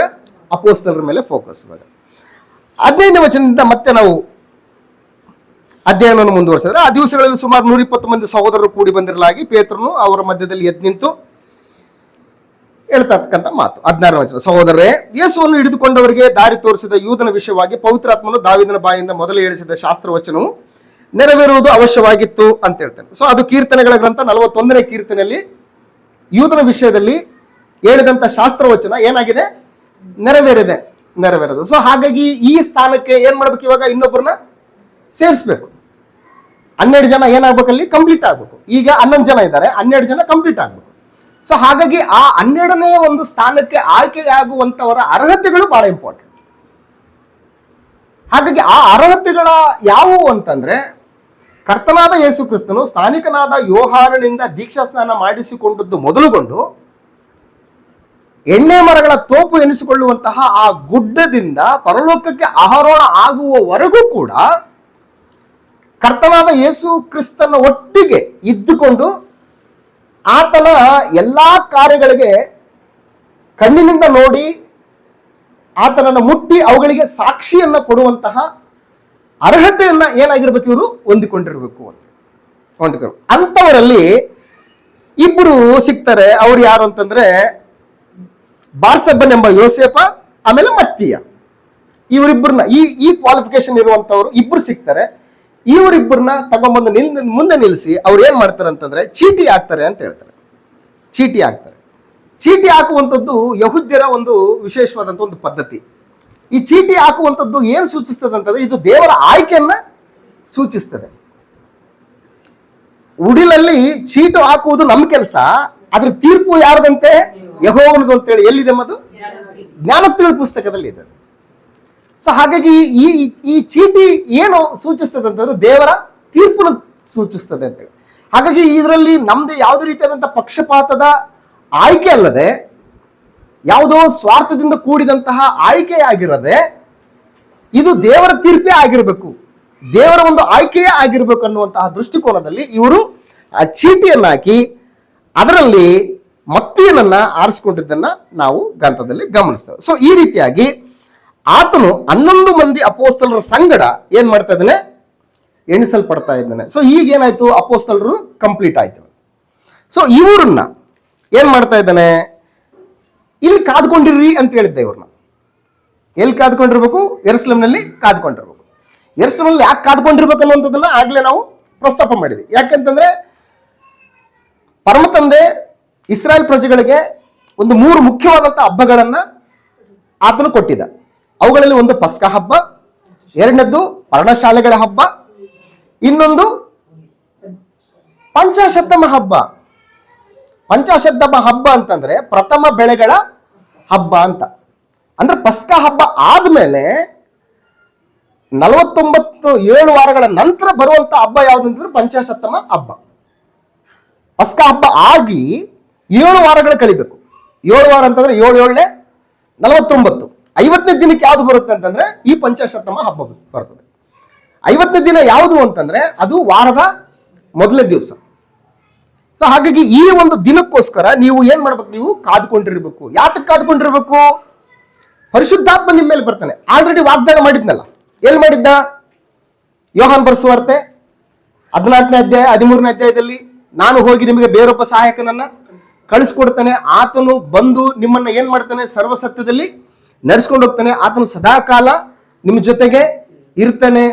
ನಿಮಗೆ ಪವಿತ್ರಾತ್ಮನಿಂದ ನಿಮ್ಗೆ ಏನಾಗ್ತದೆ, ದೀಕ್ಷಾಸ್ನಾನ ಆಗುತ್ತೆ. ಸೊ ಹಾಗಾಗಿ ಇವರು ಮುಂದೆ ಮಾಡ್ಲಿಕ್ಕಿರ್ತಕ್ಕಂತಹ ಈ ವಿಶೇಷವಾದಂತಹ ಕಾರ್ಯಕ್ಕೆ ಸಾಥ್ ಕೊಡುವಂಥದ್ದು ಯಾರು ಅಂತಂದ್ರೆ ಪರಿಶುದ್ಧಾತ್ಮನು. ಇಷ್ಟಕ್ಕೂ ಅಪೋಸ್ತಲರ ಕೃತ್ಯಗಳು ಅಂತಂದ್ರೆ ಪರಿಶುದ್ಧಾತ್ಮನ ಕೃತ್ಯಗಳು ಅಂತ ಅರ್ಥ. ಅಪೋಸ್ತಲರ ಕೃತ್ಯಗಳು ಅಂತ ನಾವು ಏನ್ ಮಾಡ್ತೀವಿ, ಮೇಲ್ನೋಟಕ್ಕೆ ನೋಡ್ತೀವಿ. ಆದ್ರೆ ಅಪೋಸ್ತಲರು ಕಾರ್ಯ ನಡೆಸಿದ ಯಾರಿಂದ, ಪರಿಶುದ್ಧಾತ್ಮನಿಂದ. ಅವರು ಅದ್ಭುತ ಕಾರ್ಯಗಳನ್ನ ಮಾಡುವುದಾಗ್ಲಿ, ಸೂಚಕ ಕಾರ್ಯಗಳನ್ನ ಮಾಡುವುದಾಗಲಿ, ಕ್ರಿಸ್ತನ ನಿಮಿತ್ತ ಹಿಂಸೆಗಳನ್ನ ಸಹಿಸಿಕೊಳ್ಳುವುದಕ್ಕೆ ಶಕ್ತರಾಗುವುದಾಗಲಿ, ನನಗಂತೂ ಬದುಕುವುದಂದ್ರೆ ಕ್ರಿಸ್ತನ ಸಾಯುವುದು ನನಗೆ ಲಾಭ ಅನ್ನುವಂಥ ಮಾತನ್ನ ಹೇಳ್ಬೇಕಾದ್ರೂ ಕೂಡ ಇಷ್ಟಕ್ಕೆಲ್ಲ ಶಕ್ತಿ ಸಾಮರ್ಥ್ಯ ಬಂದದ್ದು ಎಲ್ಲಿಂದ ಅಂತಂದ್ರೆ ಪರಿಶುದ್ಧಾತ್ಮನಿಂದಲೇ. ಪರಿಶುದ್ಧಾತ್ಮನ ಒಂದು ಪವರ್ ಏನಂತೇಳಿ ಅಪೋಸ್ತಲರ ಒಂದು ಕೃತ್ಯಗಳಲ್ಲಿ ನಾವು ಕಾಣ್ತೇವೆ. ಇದನ್ನ ಇನ್ನೂ ನಾವು ಆಳವಾಗಿ ಅರ್ಥ ಮಾಡ್ಕೋಬೇಕಂತಂದ್ರೆ ಅಪೋಸ್ತಲರಾದಂಥ ಪೇತ್ರನ ವಿಷಯದಲ್ಲಿ ಪರಿಶುದ್ಧಾತ್ಮನನ್ನು ಹೊಂದಿಕೊಳ್ಳುವುದಕ್ಕಿಂತ ಮುಂಚೆ ಆತನ ಎಷ್ಟು ಆಗಿದ್ದನು ಅನ್ನುವಂಥದ್ದನ್ನ ಗಮನಿಸಿದ್ರೆ, ಕರ್ತನಾದ ಯೇಸು ಕ್ರಿಸ್ತನನ್ನ ಹಿಡ್ಕೊಂಡು ಹೋಗ್ತಾರೆ ತೋಟದಲ್ಲಿ. ಅವರೆಲ್ಲರೂ ರೋಮ ಸಿಪಾಯಿಗಳು ಫರಿಸಾಯರ, ಸದ್ದುಕಾಯರ, ಯಾಜಕರ ಒಂದು ಅಪ್ಪಣೆ ಮೇರೆಗೆ ಯೂದನು ನಾನು ಹಿಡ್ಕೊಡ್ತೀನಿ ಅಂತ ಹೇಳ್ಬಿಟ್ಟು ಡೀಲ್ ಮಾಡ್ಕೊಂಡಿರ್ತಾನಲ್ಲ, ಎಷ್ಟು 30 ಬೆಳ್ಳಿ ನಾಣ್ಯಗಳಿಗೆ. ಈ ಕಾರ್ಯಕ್ರಮ ನಡಿಬೇಕಾದ್ರೆ ಎಲ್ಲರೂ ಶಿಷ್ಯರೆಲ್ಲರೂ ಕೂಡ ಏನ್ ಮಾಡ್ತಾರೆ, ಅಲ್ಲಿ ಚೆದರಿ ಹೋಗ್ಬಿಡ್ತಾರೆ ಆತನ ಹಿಡ್ಕೊಂಡು ಹೋಗೋದಕ್ಕೆ ಬಂದಂತ ಸಂದರ್ಭದಲ್ಲಿ. ಆಗ ಪೇತ್ರನು ಕೂಡ ಏನ್ ಮಾಡ್ತಾನೆ ಅಂತಂದ್ರೆ ಆತನು ಕೂಡ ಏನ್ ಮಾಡ್ತಾನೆ, ಚೆದರಿ ಹೋಗಿ ಆತನ ದೂರದಿಂದ ಏನ್ ಮಾಡ್ತಾನೆ, ಎಲ್ಲನೂ ಕೂಡ ಅಬ್ಸರ್ವ್ ಮಾಡ್ತಾ ಇರ್ತಾನೆ. ಕರ್ತನಾದ ಯೇಸು ಕ್ರಿಸ್ತನ ಮುಂದಿನ ಸ್ಟೆಪ್ ಏನು, ಆತನ ಸ್ಥಿತಿ ಏನಾಗುತ್ತೆ ಅನ್ನುವಂಥದ್ದನ್ನ ಬಹಳ ಕುತೂಹಲದಿಂದ ಆತನ ಎದುರು ನೋಡುವಂತ ಸಂದರ್ಭದಲ್ಲಿ ಆತನು ಯಾರು ಅನ್ನುವಂಥದ್ದನ್ನ ಒಬ್ಬಾಕೆ ಗುರುತಿಸ್ತಾಳೆ. ನೀನು ಯಾರು? ನೀನು ಕೂಡ ಗಲೀಲಾಯದನಲ್ವಾ, ಯೇಸುವಿನ ಜೊತೆ ಇದ್ದವನಲ್ವಾ ಅಂತೇಳಿ ಪೇತ್ರನ ವಿಷಯದಲ್ಲಿ ಆಕೆ ಹೇಳುವಂತ ಸಂದರ್ಭದಲ್ಲಿ ಪೇತ್ರ ಏನಂತಾನೆ, ನಿಜವಾಗಿಯೂ ನಾನು ಆತ ಯಾರು ಅಂತೇಳಿ ನನಗೆ ಗೊತ್ತಿಲ್ಲ, ನನ್ನಾಣೆ ಅನ್ನೋಂಥ ರೀತಿಯಲ್ಲಿ ಬರ್ತಾನಂತಂದ್ರೆ ಯಾಕೆ ಆ ರೀತಿ ಹೇಳ್ಬೇಕಾತನು? ಭಯ. ಯಾವ ಭಯ? ಮರಣ ಭಯ. ಮರಣ ಭಯ. ಈ ಸ್ಥಿತಿಯಲ್ಲಿದ್ದಂತಹ ಪೇತ್ರ ನೆಕ್ಸ್ಟ್ ಏನ್ ಹೇಳ್ತಾನೆ ಹೇಳಿ? ಪರಿಶುದ್ಧಾತ್ಮನ ಒಂದು ಶಕ್ತಿ ಆತನ ಮೇಲೆ ಬಂದಾಗ, ಪರಿಶುದ್ಧಾತ್ಮನ ಆತನ ಮೇಲೆ ಬಂದಾಗ ಪೇತ್ರ ಯೋಹಾನರು ಕ್ರಿಸ್ತನ ಒಂದು ಪುನರುತ್ಥಾನದ ವಿಷಯವನ್ನ ಅವರು ಪ್ರಕಟಿಸುವಂತ ಸಂದರ್ಭದಲ್ಲಿ ಯೇಸುವಿನ ಹೆಸರೆತ್ತಬಾರದು, ಯೇಸುವಿನ ಉಪದೇಶ ನೀವು ಮಾಡಲೇಬಾರದು ಅಂತೇಳಿ ಅವರು ತಾಕೀತು ಮಾಡಿದಾಗ ಅವ್ರು ಏನಂತಾರೆ? ನಾವು ಕಂಡು ಕೇಳಿದ್ದನ್ನ ಹೇಳದೆ ಇರ್ಲಾರೆ, ನೀವ್ ಏನ್ ಮಾಡ್ಕೋತಾರ ಮಾಡ್ಕೊಳ್ಳಿ. ಸೊ ಚೇಂಜಸ್ ಗಮನಿಸಿ ಇವಾಗ. ಅಂದ್ರೆ ಆ ಬಲಹೀನತ ಸ್ಥಿತಿಯಿಂದ ಈ ಬಲವಂತನಾದಂತ ಸ್ಥಿತಿಗೆ ಪೇತ್ರನು ಬರಬೇಕಾದ್ರೆ ಕಾರಣ ಯಾರು? ಪರಿಶುದ್ಧಾತ್ಮನು ಅಂತ ಹೇಳ್ತಾನೆ. ಪರಿಶುದ್ಧಾತ್ಮ. ಸೊ ಹಾಗಾಗಿ ಆ ಪರಿಶುದ್ಧಾತ್ಮನನ್ನ ದೇವರು ವಾಗ್ದಾನ ಮಾಡಿದ್ದೇನೆ, ಅದನ್ನ ನಾನು ಕೂಡ ನಿಮ್ಗೆ ಏನ್ ಮಾಡಿದ್ದೀನಿ? ಮಾತು ಕೊಟ್ಟಿದ್ದೀನಿ. ಅದನ್ನ ನೀವು ಹೊಂದ್ಕೊಳ್ಳೋದಕ್ಕೋಸ್ಕರ, ಪರಿಶುದ್ಧಾತ್ಮನ ಹೊಂದ್ಕೊಳ್ಳೋದಕ್ಕೋಸ್ಕರ ನೀವು ಯೆರೂಸಲೇಮಿನಲ್ಲಿ ನೀವು ಏನ್ ಮಾಡ್ಬೇಕು? ನೀವು ಕಾದುಕೊಂಡಿರ್ಬೇಕು. ಯಾಕಂತಂದ್ರೆ ಪರಲೋಕ ರಾಜ್ಯದ ಸಂದೇಶ ಅನ್ನುವಂಥದ್ದು, ದೇವರ ಶಾಶ್ವತ ರಾಜ್ಯ ಅನ್ನುವಂಥದ್ದು, ಕ್ರಿಸ್ತನು ಸ್ವರಕ್ತ ಕೊಟ್ಟು ಸಂಪಾದನೆ ಮಾಡಿಕೊಂಡಂತ ಸಭೆ ಅನ್ನುವಂಥದ್ದು ಎಲ್ಲಿಂದ ಪ್ರಾರಂಭ ಆಗ್ಬೇಕು ಅಂತಂದ್ರೆ ಯೆರೂಸಲೇಮಿನಿಂದನೇ ಪ್ರಾರಂಭ ಆಗ್ಬೇಕು ಅಂತ ಹೇಳ್ತಾರೆ. ಯೆರೂಸಲೇಮಿನಿಂದನೇ ಪ್ರಾರಂಭ ಆಗ್ಬೇಕು. ಅದಕ್ಕೆ ಯೆಶಾಯನ ಬರೆದ ಪ್ರವಾದನೆ ಗ್ರಂಥದಲ್ಲಿ ನಾವು ವಿಷಯವನ್ನು ಗಮನಿಸಿದ್ರೆ, ಯೆಶಾಯನ ಬರೆದ ಪ್ರವಾದನೆ ಗ್ರಂಥ 2ನೇ ಅಧ್ಯಾಯ 3ನೇ ವಚನದಿಂದ, ಹೊರಟು ಬಂದ ಬಹುಜನಾಂಗದವರು ಬನ್ನಿರಿ ಯೆಹೋವನ ಪರ್ವತಕ್ಕೆ, ಯಾಕೋಬ್ಯರ ದೇವರ ಮಂದಿರಕ್ಕೆ ಹೋಗೋಣ. ಆತನು ತನ್ನ ಮಾರ್ಗಗಳ ವಿಷಯವಾಗಿ ನಮಗೆ ಬೋಧನೆ ಮಾಡುವನು, ನಾವು ಆತನ ದಾರಿಗಳಲ್ಲಿ ನಡೆಯುವೆವು ಎಂದು ಹೇಳುವರು. ಏಕೆಂದರೆ ಚಿಯೋನಿನಿಂದ ಧರ್ಮೋಪದೇಶವು, ಯೆರೂಸಲೇಮಿನಿಂದ ಯೆಹೋವನ ವಾಕ್ಯವು ಹೊರಡುವವು ಅಂತ ಹೇಳ್ತಾನೆ. ಎಲ್ಲಿಂದ ಹೊರಡುತ್ತದೆ? ಯೆರೂಸಲೇಮಿನಿಂದ. ಚಿಯೋನ್ ಅಂತಂದ್ರೆ ದೇವರು ವಾಸಿಸುವಂತ ಒಂದು ಸ್ಥಳ, ದೇವರ ಪ್ರಸನ್ನತೆ, ದೇವರ ಸನ್ನಿಧಾನ ಇರುವಂತ ಒಂದು ಸ್ಥಳ ಚಿಯೋನ್. ಆ ಚಿಯೋನ್ ಯಾವ್ದಂತಂದ್ರೆ ಯೆರೂಸಲೇಮು. ಸೊ ಹಾಗಾಗಿ ಯೆರೂಸಲೇಮಿನಿಂದ ಏನಾಗ್ತದೆ ಅಂತಂದ್ರೆ ಯೆಹೋವನ ವಾಕ್ಯ ಹೊರಡುತ್ತದೆ ಅಂತ ಹೇಳ್ತಾನೆ. ಸೊ ಹಾಗಾಗಿ ಕರ್ತನ ಒಂದು ಸಂದೇಶ, ಇಡೀ ಸಾರ್ವತ್ರಿಕವಾದಂತಹ ಸಂದೇಶ, ಸಕಲ ಮಾನವರು, ಸಕಲ ದೇಶ, ಕುಲ, ಭಾಷೆ, ಜನಾಂಗಗಳವರೆಲ್ಲರೂ ಕೂಡ ದೇವರ ಮಕ್ಕಳಾಗುವಂತಹ ಒಂದು ಶ್ರೇಷ್ಠವಾದಂತಹ ಒಂದು ಕಾರ್ಯ ಎಲ್ಲಿ ಪ್ರಾರಂಭ ಆಗಬೇಕು? ಯೆರೂಸಲೇಮಿನಲ್ಲಿ ಪ್ರಾರಂಭ ಆಗಬೇಕು. ಸೊ ಹಾಗಾಗಿ ನೀವು ಯೆರೂಸಲೇಮನ್ನು ಬಿಟ್ಟು ಹೋಗ್ಬೇಡ್ರಿ, ನೀವು ತಂದೆಯಿಂದ ಕೇಳಿದಂತ, ನಾನು ವಾಗ್ದಾನ ಮಾಡಿದಂತ ಆ ವಾಗ್ದಾನಕ್ಕೋಸ್ಕರ ನೀವು ಯೆರೂಸಲೇಮಿನಲ್ಲಿ ಕಾದುಕೊಂಡಿರ್ರಿ. ಸೊ ಹಾಗಾಗಿ ಅವರು ಕಾದುಕೊಂಡಿರ್ತಾರೆ. ಕಾದುಕೊಂಡಂತ ಸಂದರ್ಭದಲ್ಲಿ 2ನೇ ವಚನದಲ್ಲಿ, ಪಂಚಾಶತ್ತಮದ ಹಬ್ಬದ ದಿನವು ಬಂದಿರಲಾಗಿ, 2ನೇ ಅಧ್ಯಾಯ, ಅಪೊಸ್ತಲರ ಕೃತ್ಯಗಳ ಪುಸ್ತಕ 2ನೇ ಅಧ್ಯಾಯ, ಪಂಚಾಶತ್ತಮ ದಿನದ ಹಬ್ಬವು ಬಂದಿರಲಾಗಿ ಅವರೆಲ್ಲರೂ ಏಕ ಮನಸ್ಸಿನಿಂದ ಒಂದೇ ಸ್ಥಳದಲ್ಲಿ ಕೂಡಿದ್ದರು. ಅವರೆಲ್ಲರೂ ಯಾರು? ಅಪೊಸ್ತಲರು ಒಂದೇ ಸ್ಥಳದಲ್ಲಿ ಕೂಡಿದ್ದರು. ಆಗ ಬಿರುಗಾಳಿ ಬೀಸುತ್ತದೋ ಎಂಬಂತೆ ಪಕ್ಕನೆ ಆಕಾಶದೊಳಗಿಂದ ಒಂದು ಶಬ್ದ ಉಂಟಾಗಿ ಅವರು ಕೂತಿದ್ದ ಮನೆಯನ್ನೆಲ್ಲ ತುಂಬಿಕೊಂಡಿತು ಅಂತ ಹೇಳ್ತಾರೆ. ಇದೇನಿದು? ಸೂಚಕ ಕಾರ್ಯ. ಬಿರುಗಾಳಿ ಬೀಸುತ್ತದೋ ಎಂಬಂತೆ ಪಕ್ಕನೆ ಆಕಾಶದೊಳಗಿಂದ ಒಂದು ಶಬ್ದ ಉಂಟಾಗಿ, ಶಬ್ದ ಅಂದ್ರೆ ಹೆಂಗಿರ್ತದೆ? ಅಂತ ಹೇಳಿ. ಬಿರುಗಾಳಿ ಹೆಂಗ್ ಬೀಸ್ತದೆ? ಬೀಸುತ್ತದೋ ಎಂಬಂತೆ. ಅದು ಬಿರುಗಾಳಿನೇ ಅಲ್ಲ, ಬೀಸುತ್ತದೋ ಎಂಬಂತೆ. ಪಾರಿವಾಳದ ಹಾಗೆ ಅಂತ, ಪಾರಿವಾಳನೇ ಅಲ್ಲ, ಪಾರಿವಾಳದ ಹಾಗೆ. ಪರಿಶುದ್ಧಾತ್ಮನು ಕರ್ತನ ಯೇಸು ಕ್ರಿಸ್ತನ ದೀಕ್ಷಾಸ್ಥಾನ ತೆಗೆದುಕೊಂಡಾಗ ಪಾರಿವಾಳದ ಹಾಗೆ ಆತ್ಮನು ಇಳಿದು ಬಂದನು. ಪಾರಿವಾಳನೇ ಅಲ್ಲ, ಅದು ಬಿಳಿ ಪಾರಿವಾಳನೋ ಕರಿ ಪಾರಿವಾಳನೋ ಅದು ಅಲ್ವೇ ಅಲ್ವಾ, ನಮ್ಮ ಯೋಚನೆ ಅಲ್ಲ. ಪಾರಿವಾಳದ ಹಾಗೆ ಅಂತ ಹೇಳ್ತಾರೆ. ಸೊ ಅದೇ ರೀತಿಯಲ್ಲಿ ಇಲ್ಲಿ ಏನಾಗ್ತಾ ಇದೆ ಅಂತಂದ್ರೆ, ಬಿರುಗಾಳಿ ಬೀಸುತ್ತದೋ ಎಂಬಂತೆ ಪಕ್ಕನೆ ಆಕಾಶದೊಳಗಿಂದ ಒಂದು ಶಬ್ದ ಉಂಟಾಗಿ ಅವರು ಕೂತಿದ್ದ ಮನೆಯನ್ನೆಲ್ಲ ತುಂಬಿಕೊಂಡಿತು. ಅದಲ್ಲದೆ ಉರಿಯಂತಿದ್ದ ನಾಲಿಗೆಗಳು ವಿಂಗಡಿಸಿಕೊಳ್ಳುವ ಹಾಗೆ ಅವರಿಗೆ ಕಾಣಿಸಿ ಅವರಲ್ಲಿ ಒಬ್ಬೊಬ್ಬರ ಮೇಲೆ ಒಂದೊಂದಾಗಿ ಕೂತುಕೊಂಡವು ಅಂತ ಹೇಳ್ತಾರೆ. ಅಂದ್ರೆ ನಮ್ಗೆ ಏನಾಗ್ತದೆ ಅಂತೇಳಿ ಅವ್ರು ಏನ್ ಮಾಡ್ಬೇಕು? ಅವರು ಫೀಲ್ ಮಾಡ್ಬೇಕು, ಅದನ್ನ ನೋಡ್ಬೇಕು. ಅದನ್ನ ಆ ಸೂಚಕ ಕಾರ್ಯ, ಆ ಒಂದು ಅದ್ಭುತ ಏನಾಗ್ತದೆ ಅಂದ್ರೆ ಅಲ್ಲಿ ನಡೀತಾ ಇದೆ. ಸೊ ಆ ನಡೆದಂತ ಸಂದರ್ಭದಲ್ಲಿ ಆಗ ಅವರೆಲ್ಲರೂ ಪವಿತ್ರಾತ್ಮ ಭರಿತರಾಗಿ ಆ ಆತ್ಮ ತಮಗೆ ನುಡಿಯುವ ಶಕ್ತಿಯನ್ನು ಕೊಡುವ ಪ್ರಕಾರ ಬೇರೆ ಬೇರೆ ಭಾಷೆಗಳಿಂದ ಮಾತಾಡೋದಕ್ಕೆ ಪ್ರಾರಂಭಿಸಿದ್ರು ಅಂತ ಹೇಳ್ತಾರೆ. ಇಷ್ಟಕ್ಕೂ ಈ ಅಪೋಸ್ತಲರು ಯಾರು ಅಂತಂದ್ರೆ ಗಲಿಲಾಯದವರು. ಗಲಿಲಾಯದವರು ಹೆಂಗೆ ಅಂತಂದ್ರೆ ಅದೊಂಥರ ಉನ್ನತವಾದಂಥ ನಾಗರಿಕತೆಯನ್ನು ಹೊಂದಿದಂತಹ ಒಂದು ಪಟ್ಟಣ ಪ್ರದೇಶ ಅಲ್ಲ ಅದು. ಗಲಿಲಾಯ ಅಂತಂದ್ರೆ ಬಹಳ ಒಂದು ಹಿಂದುಳಿದಂಥ ಒಂದು ಪ್ರದೇಶ. ಅಂತ ಒಂದು ಪ್ರದೇಶದಲ್ಲಿ ಸಾಮಾನ್ಯ ಜನರು ಇವರು ಎಲ್ಲರೂ. ಬೆಸ್ತರು ಅಂದ್ರೆ ಮೀನು ಹಿಡಿತಕ್ಕಂಥ ಒಂದು ಸಾಮಾನ್ಯ ಜನರು ಇವರು. ಅವ್ರ ಭಾಷೆನೇ ಅವರು ಇನ್ನೊಬ್ರು ಸರಿಯಾದ ರೀತಿಯಲ್ಲಿ ಅರ್ಥ ಮಾಡಿಕೊಳ್ಳೋ ರೀತಿಯಲ್ಲಿ ಮಾತಾಡಲಾರ್ದಂಥ ಸ್ಥಿತಿಯಲ್ಲಿ ಇರ್ತಕ್ಕಂಥ ಅವ್ರ ಭಾಷೆ ಅದು. ಅವ್ರ ಭಾಷೆ ಸಾರ್ವತ್ರಿಕವಾಗಿ ಎಲ್ರಿಗೂ ಕೂಡ ಅರ್ಥ ಆಗುವಂತ ರೀತಿಯಲ್ಲಿ ಇದ್ದಿಲ್ಲ ಅವ್ರ ಭಾಷೆಗಳು.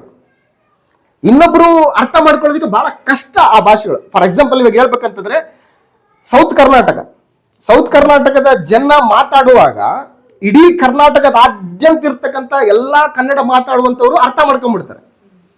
ಅವ್ರು ಹೇಗೆ ಮಾತಾಡ್ತಾರೆ ಅಂತಂದ್ರೆ ಲಿಟ್ರಲ್ ಆಗಿ, ಲಿಟ್ರೇಚರ್ ಸಾಹಿತ್ಯದ ಪ್ರಕಾರ ಅವರು ಮಾತಾಡ್ತಾರೆ. ಅದೇ ನಮ್ಮ ಉತ್ತರ ಕರ್ನಾಟಕ, ಆಮೇಲೆ ಮಂಗಳೂರು ಭಾಷೆ, ಇವೆಲ್ಲ ಏನಾಗ್ತಂದ್ರೆ ಅರ್ಥ ಮಾಡ್ಕೊಳ್ಳೋದಕ್ಕೆ ಸಾಮಾನ್ಯ ಜನರಿಗೆ ಕಷ್ಟ ಆಗತ್ತೆ. ಸೊ ಹಾಗೆ ಇವ್ರ ಭಾಷೆ ಯಾರ್ದು? ಗಲಿಲಾಯದವರ ಒಂದು ಭಾಷೆ. ಸೊ ಇಂಥವರು ಈಗ ಪವಿತ್ರಾತ್ಮ ಭರಿತರಾಗಿ ಆ ಆತ್ಮ ತಮಗೆ ನುಡಿಯುವ ಶಕ್ತಿಯನ್ನು ಕೊಡುವ ಪ್ರಕಾರ ಬೇರೆ ಬೇರೆ ಭಾಷೆಗಳಿಂದ ಮಾತಾಡೋದಕ್ಕೆ ಪ್ರಾರಂಭಿಸಿದ್ರು ಅಂತ ಹೇಳ್ತಾನೆ. ಬೇರೆ ಬೇರೆ ಭಾಷೆ.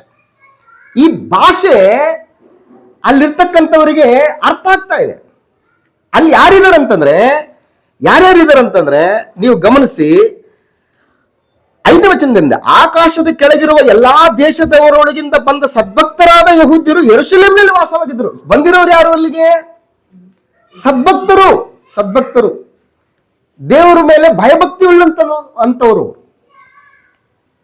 ಈ ಸದ್ಭಕ್ತರು ಆಕಾಶದ ಕೆಳಗಿರುವ ಎಲ್ಲಾ ದೇಶದವರೊಳಗಿಂದ ಬಂದಂತ ಸದ್ಭಕ್ತರು ಇವರು, ಯಹೂದ್ಯರು. ಇವರು ಯೆರೂಸಲೇಮಿನಲ್ಲಿ ವಾಸವಾಗಿದ್ದಾರೆ. ಇವರಿಗೆ ಈ ಸಪ್ಪಳ ಕೇಳ್ತಾ ಇದೆ. ಏನ್ ಸಪ್ಪಳ?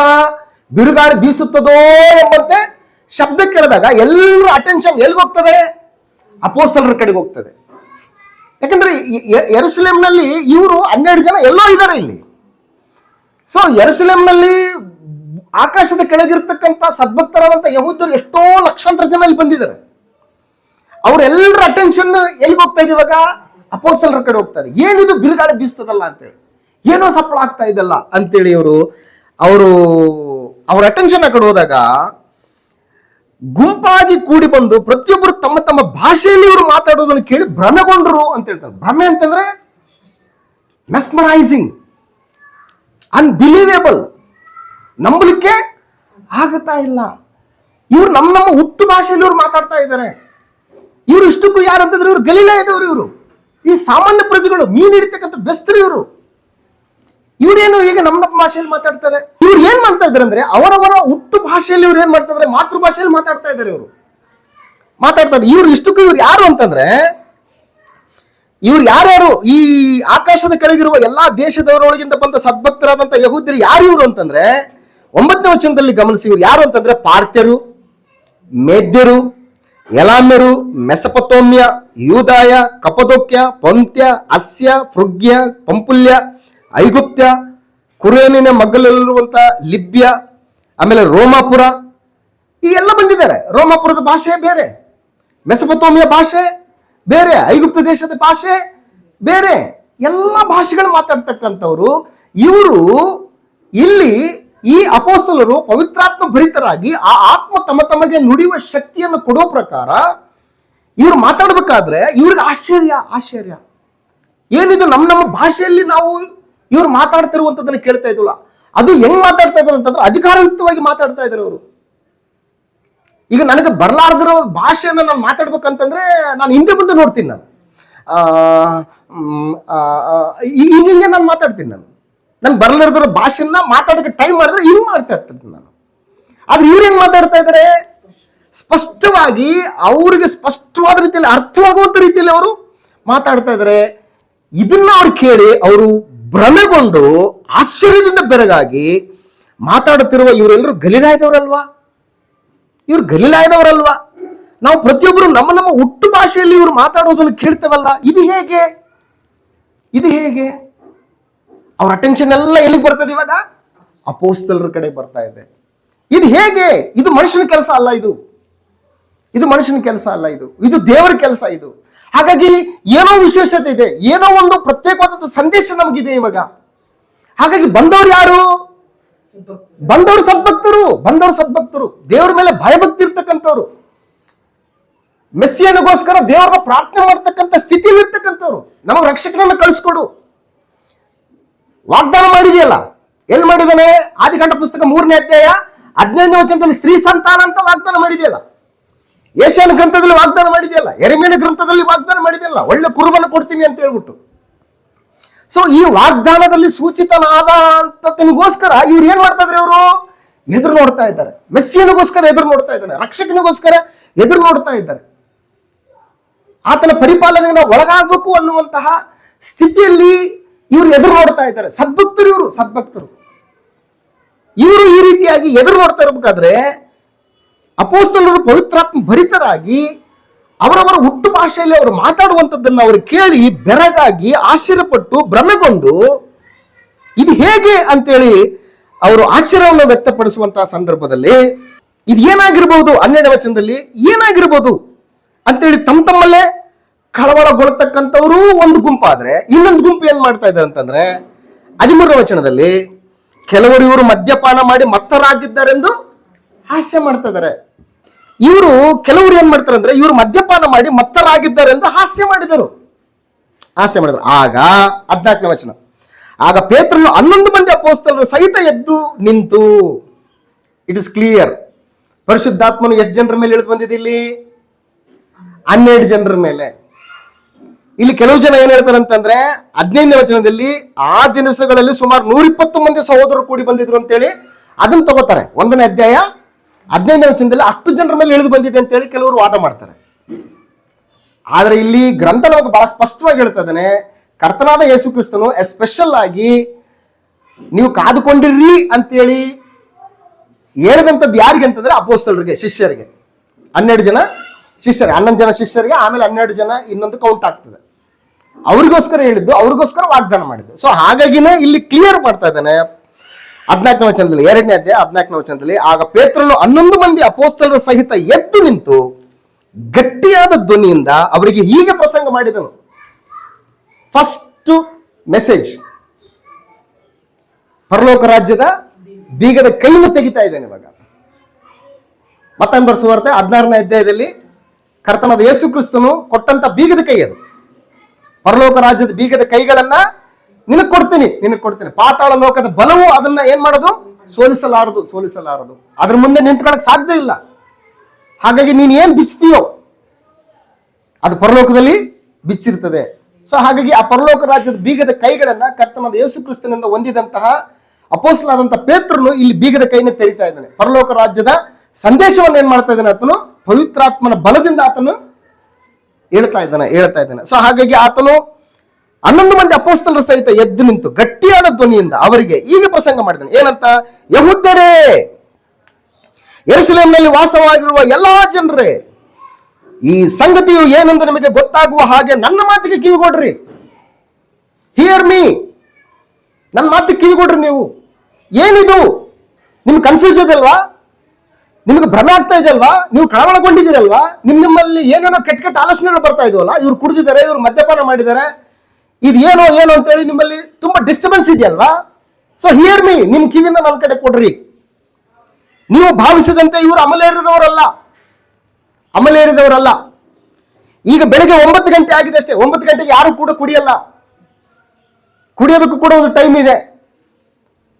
ಸೊ ಹಾಗಾಗಿ ನೀವು ತಿಳಿದಂಗೆ ನಾವು ಮದ್ಯಪಾನ ಮಾಡಿದವರಲ್ಲ, ಅಮಲೇರಿದವರಲ್ಲ. ನಿಮ್ಮ ತಿಳುವಳಿಕೆ ತಪ್ಪು. ಆದ್ರೆ ಒಂದು ಕ್ಲಿಯರ್ ಮಾಡ್ತಾ ಇದ್ದೀನಿ ಇಲ್ಲಿ, ಏನು ಅಂತಂದ್ರೆ, ಆದ್ರೆ ಇದು ಪ್ರವಾದಿಯಾದ ಯೋವೇಲನ ಮೂಲಕವಾಗಿ ಹೇಳಿಸಿದ ಸಂಗತಿ. ಇದು ಎಲ್ಲಿ ಕರ್ಕೊಂಡು ಹೋಗ್ತಾನೆ? ಇದು ಯೋವೇಲನ ಒಂದು ಪ್ರವಾದನನ್ನು ಕೋಟ್ ಮಾಡ್ತಾ ಇದ್ದಾನೆ. ಸೊ ಓದು ಬರಹ ಗೊತ್ತಿಲ್ಲದೆ ಇರ್ತಕ್ಕಂತಹ ಪೇತ್ರನಿಗೆ ಇಷ್ಟೊಂದು ಜ್ಞಾನ ತಿಳುವಳಿಕೆ ಎಲ್ಲಿಂದ ಬಂತು? ಪರಿಶುದ್ಧಾತ್ಮನಿಂದ. ಅಂದ್ರೆ ಈ ಇಡೀ ಅಪೊಸ್ತಲರ ಕೃತ್ಯಗಳ ಪುಸ್ತಕ ಎಲ್ಲವನ್ನೂ ನಾವು ಅಭ್ಯಾಸ ಮಾಡ್ಬೇಕಾದ್ರೆ ಮೇನ್ ಲೀಡರ್ ಯಾರು ಅಂತಂದ್ರೆ ಪರಿಶುದ್ಧಾತ್ಮನ ಅವರ ಮೂಲಕ ಏನ್ ಮಾಡ್ತಾ ಇದ್ದಾನಲ್ಲಿ? ಕಾರ್ಯಗಳನ್ನ ನಡೆಸ್ತಾ ಇದ್ದಾನೆ. ಸೊ ಅದೇ ಅಪೊಸ್ತಲರ ಕೃತ್ಯಗಳು ಅಂತಂದ್ರೆ ಪರಿಶುದ್ಧಾತ್ಮನ ಕೃತ್ಯಗಳಂದ್ರೂ ಕೂಡ ಏನೋ ತಪ್ಪಾಗ್ಲಿಕ್ಕಿಲ್ಲ.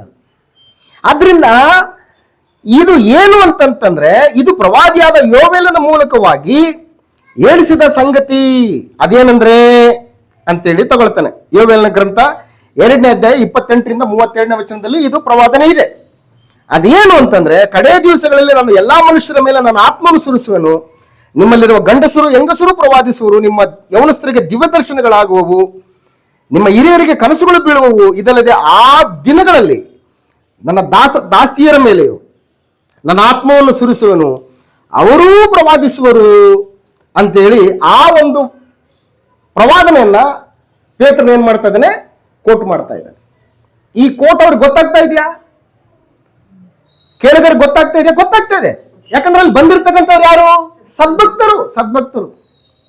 ಧರ್ಮಶಾಸ್ತ್ರದ ನಿಯಮಗಳನ್ನ ಅನುಸರಿಸುವುದಕ್ಕೆ ಕೂಡಿ ಬಂದಂತ ಸದ್ಭಕ್ತರು ಅವರು. ಅವ್ರಿಗೆ ಗೊತ್ತು ಪ್ರವಾದನೆಗಳು ವಿಷಯವಾಗಿ, ಅವ್ರಿಗೆ ಗೊತ್ತು ಪ್ರವಾದನೆಗಳಲ್ಲಿ ಸೂಚಿತವಾದಂತಹ ಮೆಸ್ಸಿಯನ ವಿಷಯವಾಗಿ ಕೂಡ ಅವ್ರಿಗೆ ಗೊತ್ತು.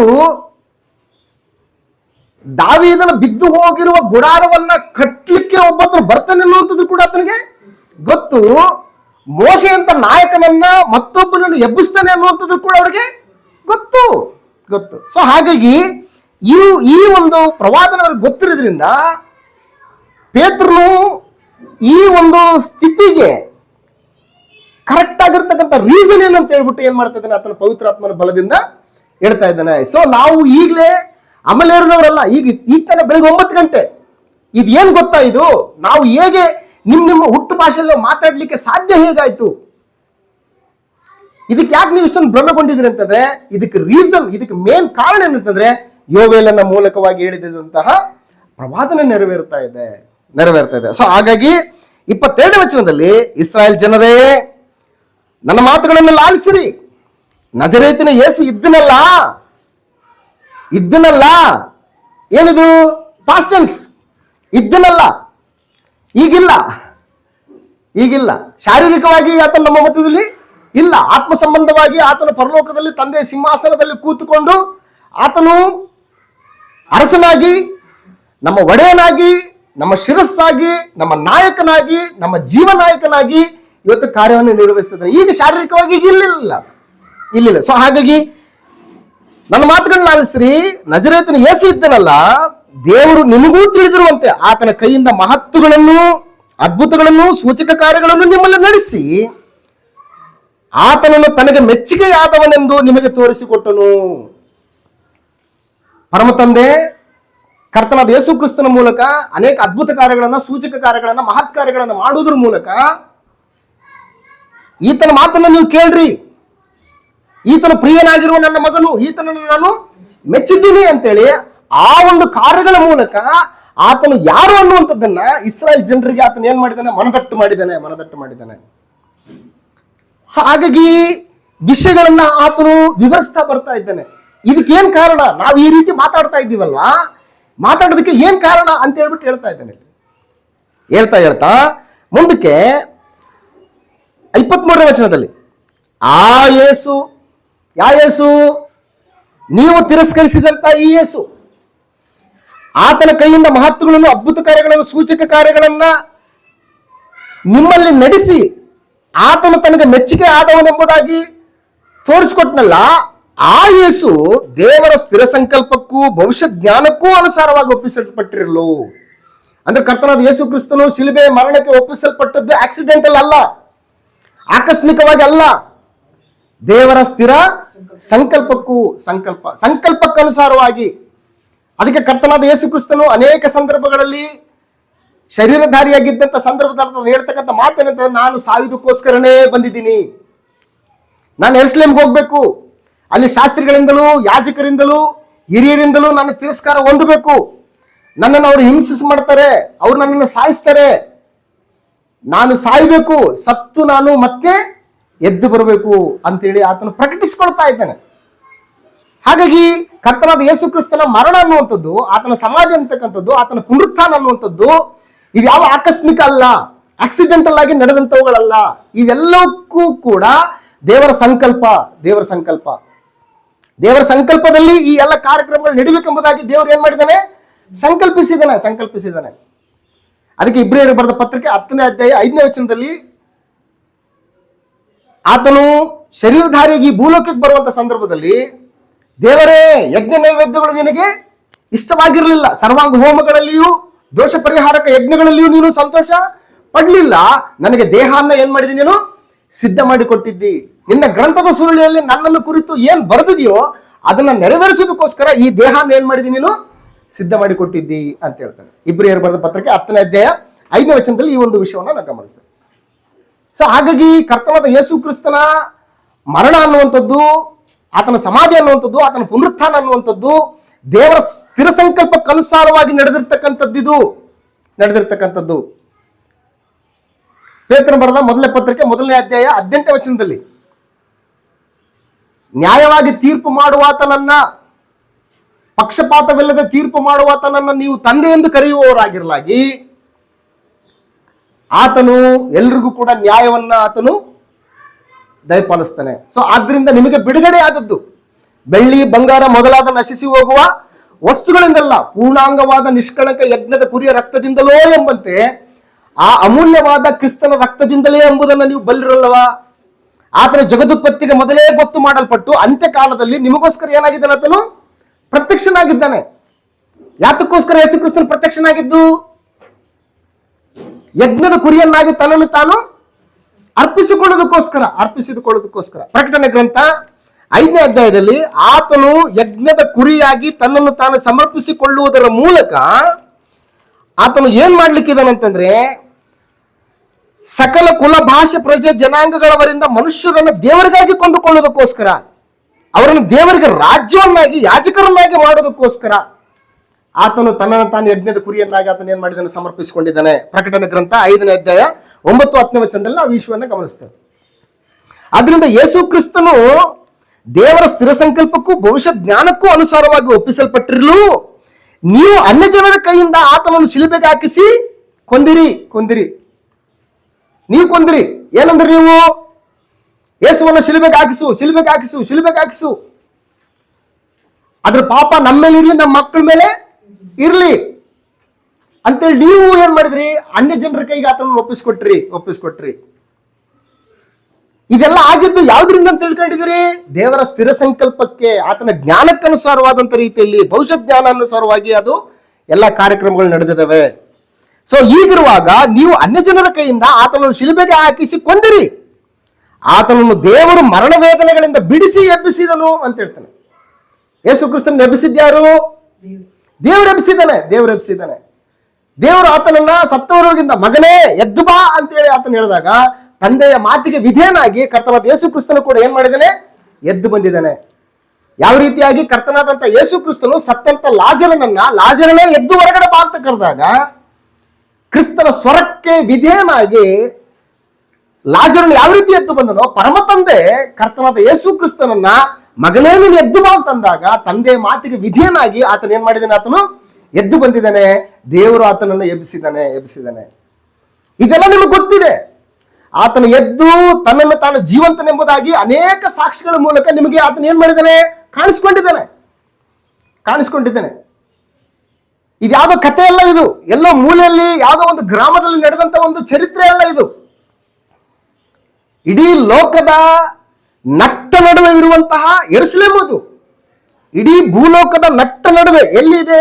ಯೆರೂಸಲೇಮ್. ಅದು ನಟ್ಟ ನಡುವೆ ಸೆಂಟರ್ ಪಾಯಿಂಟ್. ಅದು ಈ ಸೆಂಟರ್ ಪಾಯಿಂಟ್ ಅಲ್ಲಿ ಆತನು ನಡೆದಿದ್ದಾನೆ. ಆತನ ಶಿಲುಬೆ ಮರಣ ಅನೇಕರಿಗೆ ಸಾಕ್ಷಿಯಾಗಿದೆ. ಆತನ ಪುನರುತ್ಥಾನ ಏನಾಗಿದೆ, ಅನೇಕರಿಗೆ ಸಾಕ್ಷಿಯಾಗಿದೆ.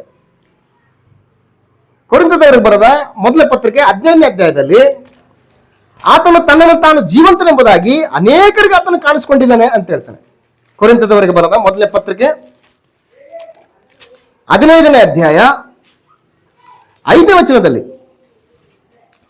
ಶಾಸ್ತ್ರದಲ್ಲಿ ಮುಂತಿಳಿಸಿರುವ ಪ್ರಕಾರ ಕ್ರಿಸ್ತನು ನಮ್ಮ ಪಾಪಗಳ ನಿವಾರಣೆಗಾಗಿ ಸತ್ತನು, ಉಣಲ್ಪಟ್ಟನು. ಶಾಸ್ತ್ರದ ಪ್ರಕಾರವೇ 3ನೇ ದಿನದಲ್ಲಿ ಎಬ್ಬಿಸಲ್ಪಟ್ಟನು.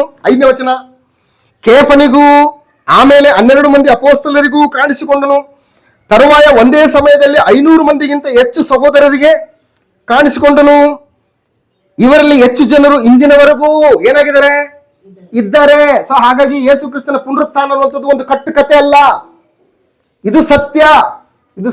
ಆತನು ಪುನರುತ್ಥಾನ ಆತನು ಅನೇಕ ಜನರಿಗೆ ತನ್ನನ್ನು ತಾನು ಜೀವಂತನೆಂಬುದಾಗಿ ಏನ್ ಮಾಡಿದ್ದಾನೆ, ಆತನು ತೋರಿಸ್ಕೊಂಡಿದ್ದಾನೆ. ಅನೇಕ ಸಾಕ್ಷಿಗಳಿಂದ ತಾನು ಜೀವಂತನೆಂಬುದಾಗಿ ಆತನು ದೃಢಪಡಿಸಿದ್ದಾನೆ. ನನಗೆ ಭೂತಗಳಿಗೆ ದೆವ್ವಗಳಿಗೆ ಇರುವಂತೆ ಕಾಲು ಕೈ ಇಲ್ಲ ಅಂತಲ್ಲ, ನೋಡಿ ನನ್ನ ಕಾಲು ಕೈ ಇದೆ.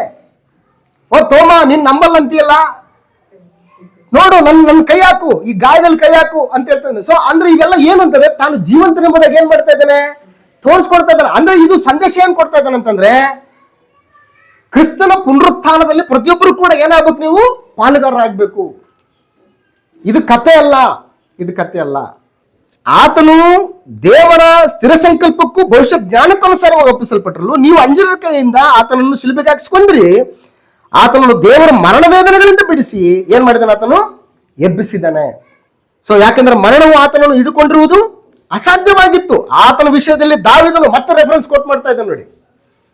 ಅಂದ್ರೆ ಅಪೊಸ್ತಲರು ಏನ್ ಮಾಡ್ತಾ ಇದ್ರೆ ಗೊತ್ತಾ, ಅವ್ರ ಬೋಧನೆ ಶೈಲಿ ಹೆಂಗಿರುತ್ತಂತಂದ್ರೆ ಬರೀ ಬಾಯಿ ಮಾತು ಅವ್ರು ಏನ್ ಮಾಡಲ್ಲ, ಹೇಳಲ್ಲ. ಆ ಮಾತುಗಳಿಗೆ ಪ್ರವಾದಿಗಳ ಮಾತನ್ನು ಕೂಡ ಏನ್ ಮಾಡ್ತಾರೆ, ಅವರು ಸಪೋರ್ಟ್ ಮಾಡ್ತಾರೆ. ಅವರು ಆ ಮಾತುಗಳನ್ನ ತಗೊಂಡು ಆ ಮಾತುಗಳನ್ನ ಏನ್ ಮಾಡ್ತಾರೆ, ಅವರು ವ್ಯಾಖ್ಯಾನ ಮಾಡ್ತಾರೆ. ಈಗ ಯೋವೆಲ್ಲ ಗ್ರಂಥದಲ್ಲಿರುವಂತ ಪ್ರವಾದನ ಮಾತು ತಗೊಂಡು ಆ ಮಾತನ್ನ ಏನ್ ಮಾಡ್ತಿದ್ರು, ಅವರು ಎಕ್ಸ್ಪ್ಲೇನ್ ಮಾಡ್ತಾ ಇದ್ರು, ವ್ಯಾಖ್ಯಾನ ಮಾಡ್ತಾ ಇದ್ದಾರೆ. ಈಗ ಅದೇ ರೀತಿಯಾಗಿ ಕರ್ತನಾದ ಯೇಸು ಕ್ರಿಸ್ತನ ಮರಣದ ವಿಷಯದಲ್ಲಿ ಒಂದು ರೆಫರೆನ್ಸ್ ಇದೆ, ಒಂದು ಪ್ರವಾದನ ಇದೆ. ಆ ಪ್ರವಾದನ ತಗೊಂಡು ಏನ್ ಮಾಡ್ತಾರೆ, ಅದನ್ನ ವ್ಯಾಖ್ಯಾನ ಮಾಡ್ತಾ ಇದ್ದಾರೆ. 25ನೇ ವಚನದಲ್ಲಿ ಆತನ ವಿಷಯದಲ್ಲಿ ದಾವೀದನು ಅಂತ ಹೇಳ್ತಾನೆ ನೋಡಿ. ಕೀರ್ತನೆಗಳ ಗ್ರಂಥ 16ನೇ ಕೀರ್ತನೆಯಲ್ಲಿ ಇರ್ತಕ್ಕಂತಹ ಈ ಪ್ರವಾದನ ವಾಕ್ಯವನ್ನ ಇಲ್ಲಿ ಕೋಟ್ ಮಾಡ್ತಾ ಇದ್ದಾನೆ. ಕೀರ್ತನೆಗಳ ಗ್ರಂಥ 16ನೇ ಕೀರ್ತನೆ 8ರಿಂದ 11ನೇ ವಚನದಲ್ಲಿ ಇರ್ತಕ್ಕಂತಹ ಈ ಒಂದು ಕೀರ್ತನೆಯನ್ನ ಪರಿಶುದ್ಧಾತ್ಮನ ಪ್ರೇರೇಪಣೆಯಿಂದ ಪೇತ್ರನು ಕೋಟ್ ಮಾಡಿ, ಕರ್ತನು ಯಾವಾಗಲೂ ನನ್ನೆದುರಿನಲ್ಲಿರುವುದನ್ನು ನೋಡುತ್ತಿದ್ದೆನು, ನಾನು ಕದಲದಂತೆ ಆತನು ನನ್ನ ಬಲಗಡೆಯಲ್ಲಿಯೇ ಇದ್ದಾನೆ, ಆದ ಕಾರಣ ನನ್ನ ಹೃದಯವು ಹರ್ಷಿಸಿತು. ಅಂದ್ರೆ ಕರ್ತನಾದ ಯೇಸು ಕ್ರಿಸ್ತನು ಚಿರಂಜೀವಿ, ಆತನು ಯಾವಾಗಲೂ ನನ್ನ ಎದುರಿನಲ್ಲಿ ಇರ್ತಾನೆ. ಅಂದ್ರೆ ಅರ್ಥ ಏನು, ಫಾರ್ ಎವರ್, ಯಾವಾಗ್ಲೂ ಅಂತ ಅರ್ಥ. ಸ್ವಲ್ಪ ದಿವಸ ಇದ್ದು ಆಮೇಲೆ ಅಂತಲ್ಲ, ಯಾವಾಗಲೂ ನನ್ನ ಎದುರಲ್ಲಿ ಇರ್ತಾನೆ. ಅಂದ್ರೆ ಆತನು ಪುನರುತ್ಥಾನ ಹೊಂದಿದ್ದಾನೆ. ಆತನು ಇನ್ನೆಂದಿಗೂ ಕೂಡ ಸಾಯುವಂತ ಆತನು ಅಲ್ಲ. ಎಲಿಷನು ಎಷ್ಟೋ ಜನರ ಸತ್ತಂತವ್ರನ್ನ ಬದುಕಿಸಿದ್ದಾನೆ, ಏಲಿಯ ಬದುಕಿಸಿದ್ದಾನೆ, ಯೇಸು ಕ್ರಿಸ್ತನು ಕೂಡ ಬದುಕಿಸಿದ್ದಾನೆ, ಪೌಲನು ಕೂಡ ಬದುಕಿಸಿದ್ದಾನೆ, ಪೇತ್ರನು ಕೂಡ ಏನ್ ಮಾಡಿದ್ದಾನೆ, ಸತ್ತಂತವ್ರನ್ನ ಬದುಕಿಸಿದ್ದಾನೆ. ಆದ್ರೆ ಅವರೆಲ್ಲರೂ ಜೀವಂತವಾಗಿದ್ದಾರ, ಮತ್ತೆ ಅವ್ರು ಏನಾಗಿದ್ದಾರೆ, ಅವರು ಸತ್ತೋಗಿದ್ದಾರೆ. ಆದ್ರೆ ಯೇಸು ಕ್ರಿಸ್ತನ ಹಾಗಲ್ಲ, ಪ್ರಥಮ ಫಲ, ಸತ್ತವರೊಳಗಿಂದ ಆತನು ಪ್ರಥಮ ಫಲ. ಮೊದಲನೇ ಆದಾಮನಾದರೂ ಏನಾದನು, ಸಾಯುವಂತ ಆತನು. ಕಡೆ ಆದಾಮನ ಯಾರು, ಜೀವಿಸುವಂತ ಆತನು, ಬದುಕಿಸುವಂತ ಆತನು.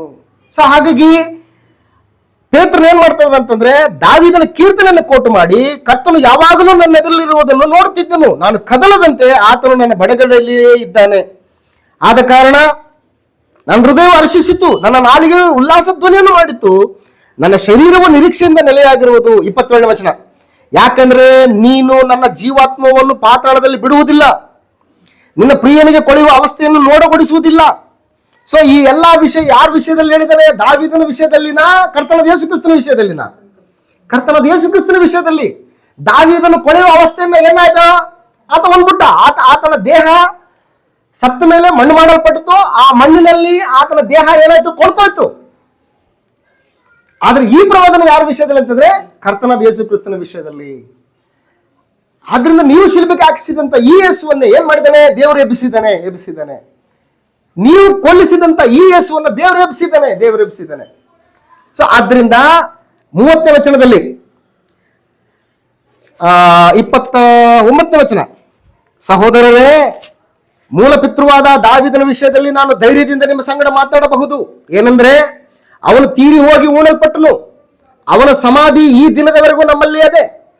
ಅವನು ಪ್ರವಾದಿಯಾಗಿದ್ದು ನಿನ್ನ ಸಂತತಿಯವರೊಳಗೆ ಒಬ್ಬನನ್ನು ನಾನು ನಿನ್ನ ಸಿಂಹಾಸನದ ಮೇಲೆ ಕುಳ್ಳಿರಿಸುವೆನೆಂದು ತನಗೆ ದೇವರು ಆಣೆ ಇಟ್ಟು ಹೇಳಿದ್ದನ್ನು ಬಲ್ಲವನಾಗಿ ಮುಂದಾಗುವುದನ್ನು ಕಂಡು ಕ್ರಿಸ್ತನ ಪುನರುತ್ಥಾನವನ್ನೇ ಕುರಿತು ಆತನು ಪಾತಾಳದಲ್ಲಿ ಬಿಡಲ್ಪಡಲಿಲ್ಲವಂತಲೂ ಆತನ ಶರೀರವು ಕೊಳೆಯುವ ಅವಸ್ಥೆಯನ್ನು ಅನುಭವಿಸುವುದಿಲ್ಲವೆಂತಲೂ ಹೇಳಿದನು. ಈ ಯೇಸುವನ್ನೇ ಏನ್ ಮಾಡಿದಾನೆ, ದೇವರು ಎಬ್ಬಿಸಿದ್ದಾನೆ.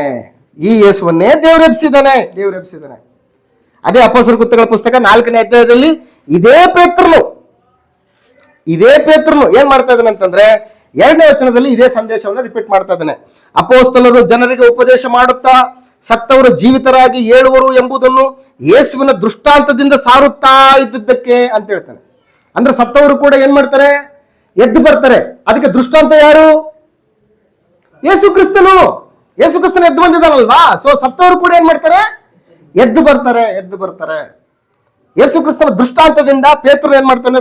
ಸಾರ್ತಾ ಇದ್ದಾನೆ. 10ನೇ ವಚನದಲ್ಲಿ, 4ನೇ ಅಧ್ಯಾಯ, ಅಪೊಸ್ತಲರ ಕೃತ್ಯಗಳ ಪುಸ್ತಕ 4ನೇ ಅಧ್ಯಾಯ 10ನೇ ವಚನದಲ್ಲಿ, ಇಸ್ರಾಯೇಲ್ ಜನರೆಲ್ಲರಿಗೂ ತಿಳಿಯಬೇಕಾದದ್ದೇನೆಂದರೆ, ನೀವು ಶಿಲುಬೆಗೆ ಹಾಕಿಸಿದಂತ ಮತ್ತು ದೇವರು ಸತ್ತವರೊಳಗಿಂದ ಎಬ್ಬಿಸಿದಂತ. ಯಾರು ಎಬ್ಬಿಸಿದ್ದಾರೆ? ದೇವರು ಎಬ್ಬಿಸಿದ್ದಾರೆ. ಯಾರನ್ನ? ಯೇಸು ಕ್ರಿಸ್ತನನ್ನ. ಎಲ್ಲಿಂದ? ಸತ್ತವರೊಳಗಿಂದ. ರೋಮಾಪುರದವರ ಬರೆದ ಪತ್ರಿಕೆ 1ನೇ ಅಧ್ಯಾಯ 4ನೇ ವಚನದಲ್ಲಿ ಕೂಡ ಇದೇ ವಿಷಯವನ್ನು ನಾವು ಗಮನಿಸ್ತೇವೆ. ರೋಮಾಪುರದವರಿಗೆ ಬರೆದ ಪತ್ರಿಕೆ 1ನೇ ಅಧ್ಯಾಯ 4ನೇ ವಚನದಿಂದ, ಈ ಸುವಾರ್ತೆಯು ದೇವರ ಮಗನೂ ನಮ್ಮ ಕರ್ತನೂ ಆಗಿರುವ ಯೇಸು ಕ್ರಿಸ್ತನ ವಿಷಯವಾದದ್ದು. ಅಂದ್ರೆ ಇವ್ರು ನಾವು ಸಾರುವಂತ ಸುವಾರ್ಥ ಯಾರ ವಿಷಯ ಅಂತಂದ್ರೆ ಯೇಸು ಕ್ರಿಸ್ತನ ವಿಷಯವಾದದ್ದು ಅಂತೇಳಿ ಪೌಲನು ಹೇಳ್ತಾ, ಆತನ ವಂಶಕ್ರಮದಿಂದ ದಾವೀದನ ಸಂತಾನದಲ್ಲಿ ಹುಟ್ಟಿದವನು, ಪವಿತ್ರವಾದ ಆತ್ಮವುಳ್ಳವನಾಗಿದ್ದು ಸತ್ತ ಮೇಲೆ ಜೀವಂತನಾಗಿ ಎದ್ದು ಬಂದ ಮಹತ್ಕಾರ್ಯದಿಂದ ದೇವಕುಮಾರನೆಂದು ನಿರ್ಣಯಿಸಲ್ಪಟ್ಟವನು ಆಗಿದ್ದಾನೆ ಅಂತ ಹೇಳ್ತಾನೆ. ಹಾಗಾಗಿ ಯೇಸು ಕ್ರಿಸ್ತನ್ ಏನಾಗಿದ್ದಾನೆ? ಸತ್ತವರೊಳಗಿಂದ ಆತನು ಎದ್ದಿದ್ದಾನೆ, ಎಬ್ಬಿಸಲ್ಪಟ್ಟಿದ್ದಾನೆ. ಇದು ಕ್ರಿಸ್ತನ ವಿಷಯವಾಗಿ ದಾವೀದನು ನುಡಿದಂತ ಒಂದು ಪ್ರವಾದನೆ. ಇದು ಪ್ರವಾದನೆ. ಆ ಪ್ರವಾದನೆ ಒಂದು ಅನುಸಾರವಾಗಿ ಕರ್ತನಾದ ಯೇಸು ಕ್ರಿಸ್ತನನ್ನ ದೇವ್ರು ಏನ್ ಮಾಡಿದ್ದಾನೆ? ಸತ್ತವರೊಳಗಿಂದ ಎಬ್ಬಿಸಿದ್ದಾನೆ. ಸೊ ಹಾಗಾಗಿ 31ನೇ ವಚನದಲ್ಲಿ ಕ್ರಿಸ್ತನ ಪುನರುತ್ಥಾನವನ್ನೇ ಕುರಿತು, ಆತನು ಪಾತಾಳದಲ್ಲಿ ಬಿಡಲ್ಪಡಲಿಲ್ಲವೆಂತಲೂ ಆತನ ಶರೀರವು ಕೊಳೆಯುವ ಅವಸ್ಥೆಯನ್ನು ಅನುಭವಿಸುವುದಿಲ್ಲವೆಂತಲೂ ಹೇಳಿದನು. ಈ ಯೇಸುವನ್ನೇ ಏನ್ ಮಾಡಿದ್ದಾನೆ? ದೇವರು ಎಬ್ಬಿಸಿದ್ದಾನೆ. ಇದಕ್ಕೆ ನಾವೆಲ್ಲರೂ ಏನಾಗಿದ್ದೀವಿ? ನಾವು ಸಾಕ್ಷಿಗಳಾಗಿದ್ದೀವಿ ಅಂತ ಹೇಳ್ತಾರೆ. ಇದಕ್ಕೆ ನಾವೆಲ್ಲರೂ ಸಾಕ್ಷಿಗಳಾಗಿದ್ದೀವಿ. ಆತನು ದೇವರ ಬಲಗೈಯಿಂದ ಉನ್ನತ ಸ್ಥಾನಕ್ಕೆ ಏರಿಸಲ್ಪಟ್ಟು ವಾಗ್ದಾನವಾಗಿದ್ದ ಪವಿತ್ರಾತ್ಮವರವನ್ನು ತಂದೆಯಿಂದ ಹೊಂದಿ ನೀವು ನೋಡಿ ಕೇಳುವುದನ್ನು ಸುರಿಸಿದ್ದಾನೆ. ಇಷ್ಟೆಲ್ಲ ಆಗದ್ದು ಹೇಗೆ ಆಯ್ತು? ತಂದೆಯಿಂದ ಏನು ವಾಗ್ದಾನ ಮಾಡಿದನೋ ಆ ವಾಗ್ದಾನ ಏನ್ ಮಾಡಿದ್ವಿ? ನಾವು ಹೊಂದ್ಕೊಂಡಿದೀವಿ. ಅದಕ್ಕೆ ನಾವು ಮಾತಾಡ್ತಾ ಇದೀವಿ ಭಾಷೆಯಿಂದ. ಪವಿತ್ರಾತ್ಮನನ್ನು ಹೊಂದ್ಕೊಂಡಿದೀವಿ. ದೇವರ ವಾಗ್ದಾನಗಳು ಯಾವತ್ತೂ ಕೂಡ ನಿಷ್ಫಲವಾಗುವುದಿಲ್ಲ, ನೆರವೇರ್ತಾ ಇದ್ದೇವೆ. ದೇವರ ಅಬ್ರಹಾಮನಿಗೆ ಮಾಡಿದಂತ ವಾಗ್ದಾನ ನೆರವೇರಿದೆಯಾ? ನೆರವೇರಿದೆ. ಈ ಸಾಕನಿಗೆ ಮಾಡಿದಂತ ವಾಗ್ದಾನ ನೆರವೇರಿದೆಯಾ? ನೆರವೇರಿದೆ. ಯಾಕೋಬನಿಗೆ ಮಾಡಿದಂತ ವಾಗ್ದಾನ ನೆರವೇರಿದೆ. ದಾವೀದನಿಗೆ ಮಾಡಿದಂತ ವಾಗ್ದಾನ ನೆರವೇರಿದೆ. ಹಾಗಾಗಿ ಆತನ ವಾಗ್ದಾನ ಮಾಡಿದಂಥದ್ದನ್ನು ನಾವು ಹೊಂದ್ಕೊಂಡಿದೀವಿ. ಏನ ವಾಗ್ದಾನ? ನೀವು ಯೆರೂಸಲೇಮ್ ಮೇಲೆ ಕಾದುಕೊಂಡು ಇರ್ರಿ, ಪರಿಶುದ್ಧಾತ್ಮ ನಿಮ್ಮ ಮೇಲೆ ಬರ್ತಾನೆ, ನೀವು ಸಮಾರ್ಯ, ಯೂದಾಯ, ಲೋಕದ ಕಟ್ಟ ಕಡೆವರೆಗೆ, ಯೆರೂಸಲೇಮು ಇವೆಲ್ಲ ಕಟ್ಟ ಕಡೆವರೆಗೆ ನೀವೇನಾದ್ರು ನನಗೆ ಸಾಕ್ಷಿಗಳಾಗಿರ್ಬೇಕು. ಸೊ ಹಾಗಾಗಿ ಪ್ರಾರಂಭ ಎಲ್ಲಿಂದ? ಯೆರೂಸಲೇಮಿನಿಂದ ಆಗ್ಬೇಕು. ಇದು ತಂದೆಯಿಂದ ಹೊಂದಿದಂತ ವಾಗ್ದಾನ.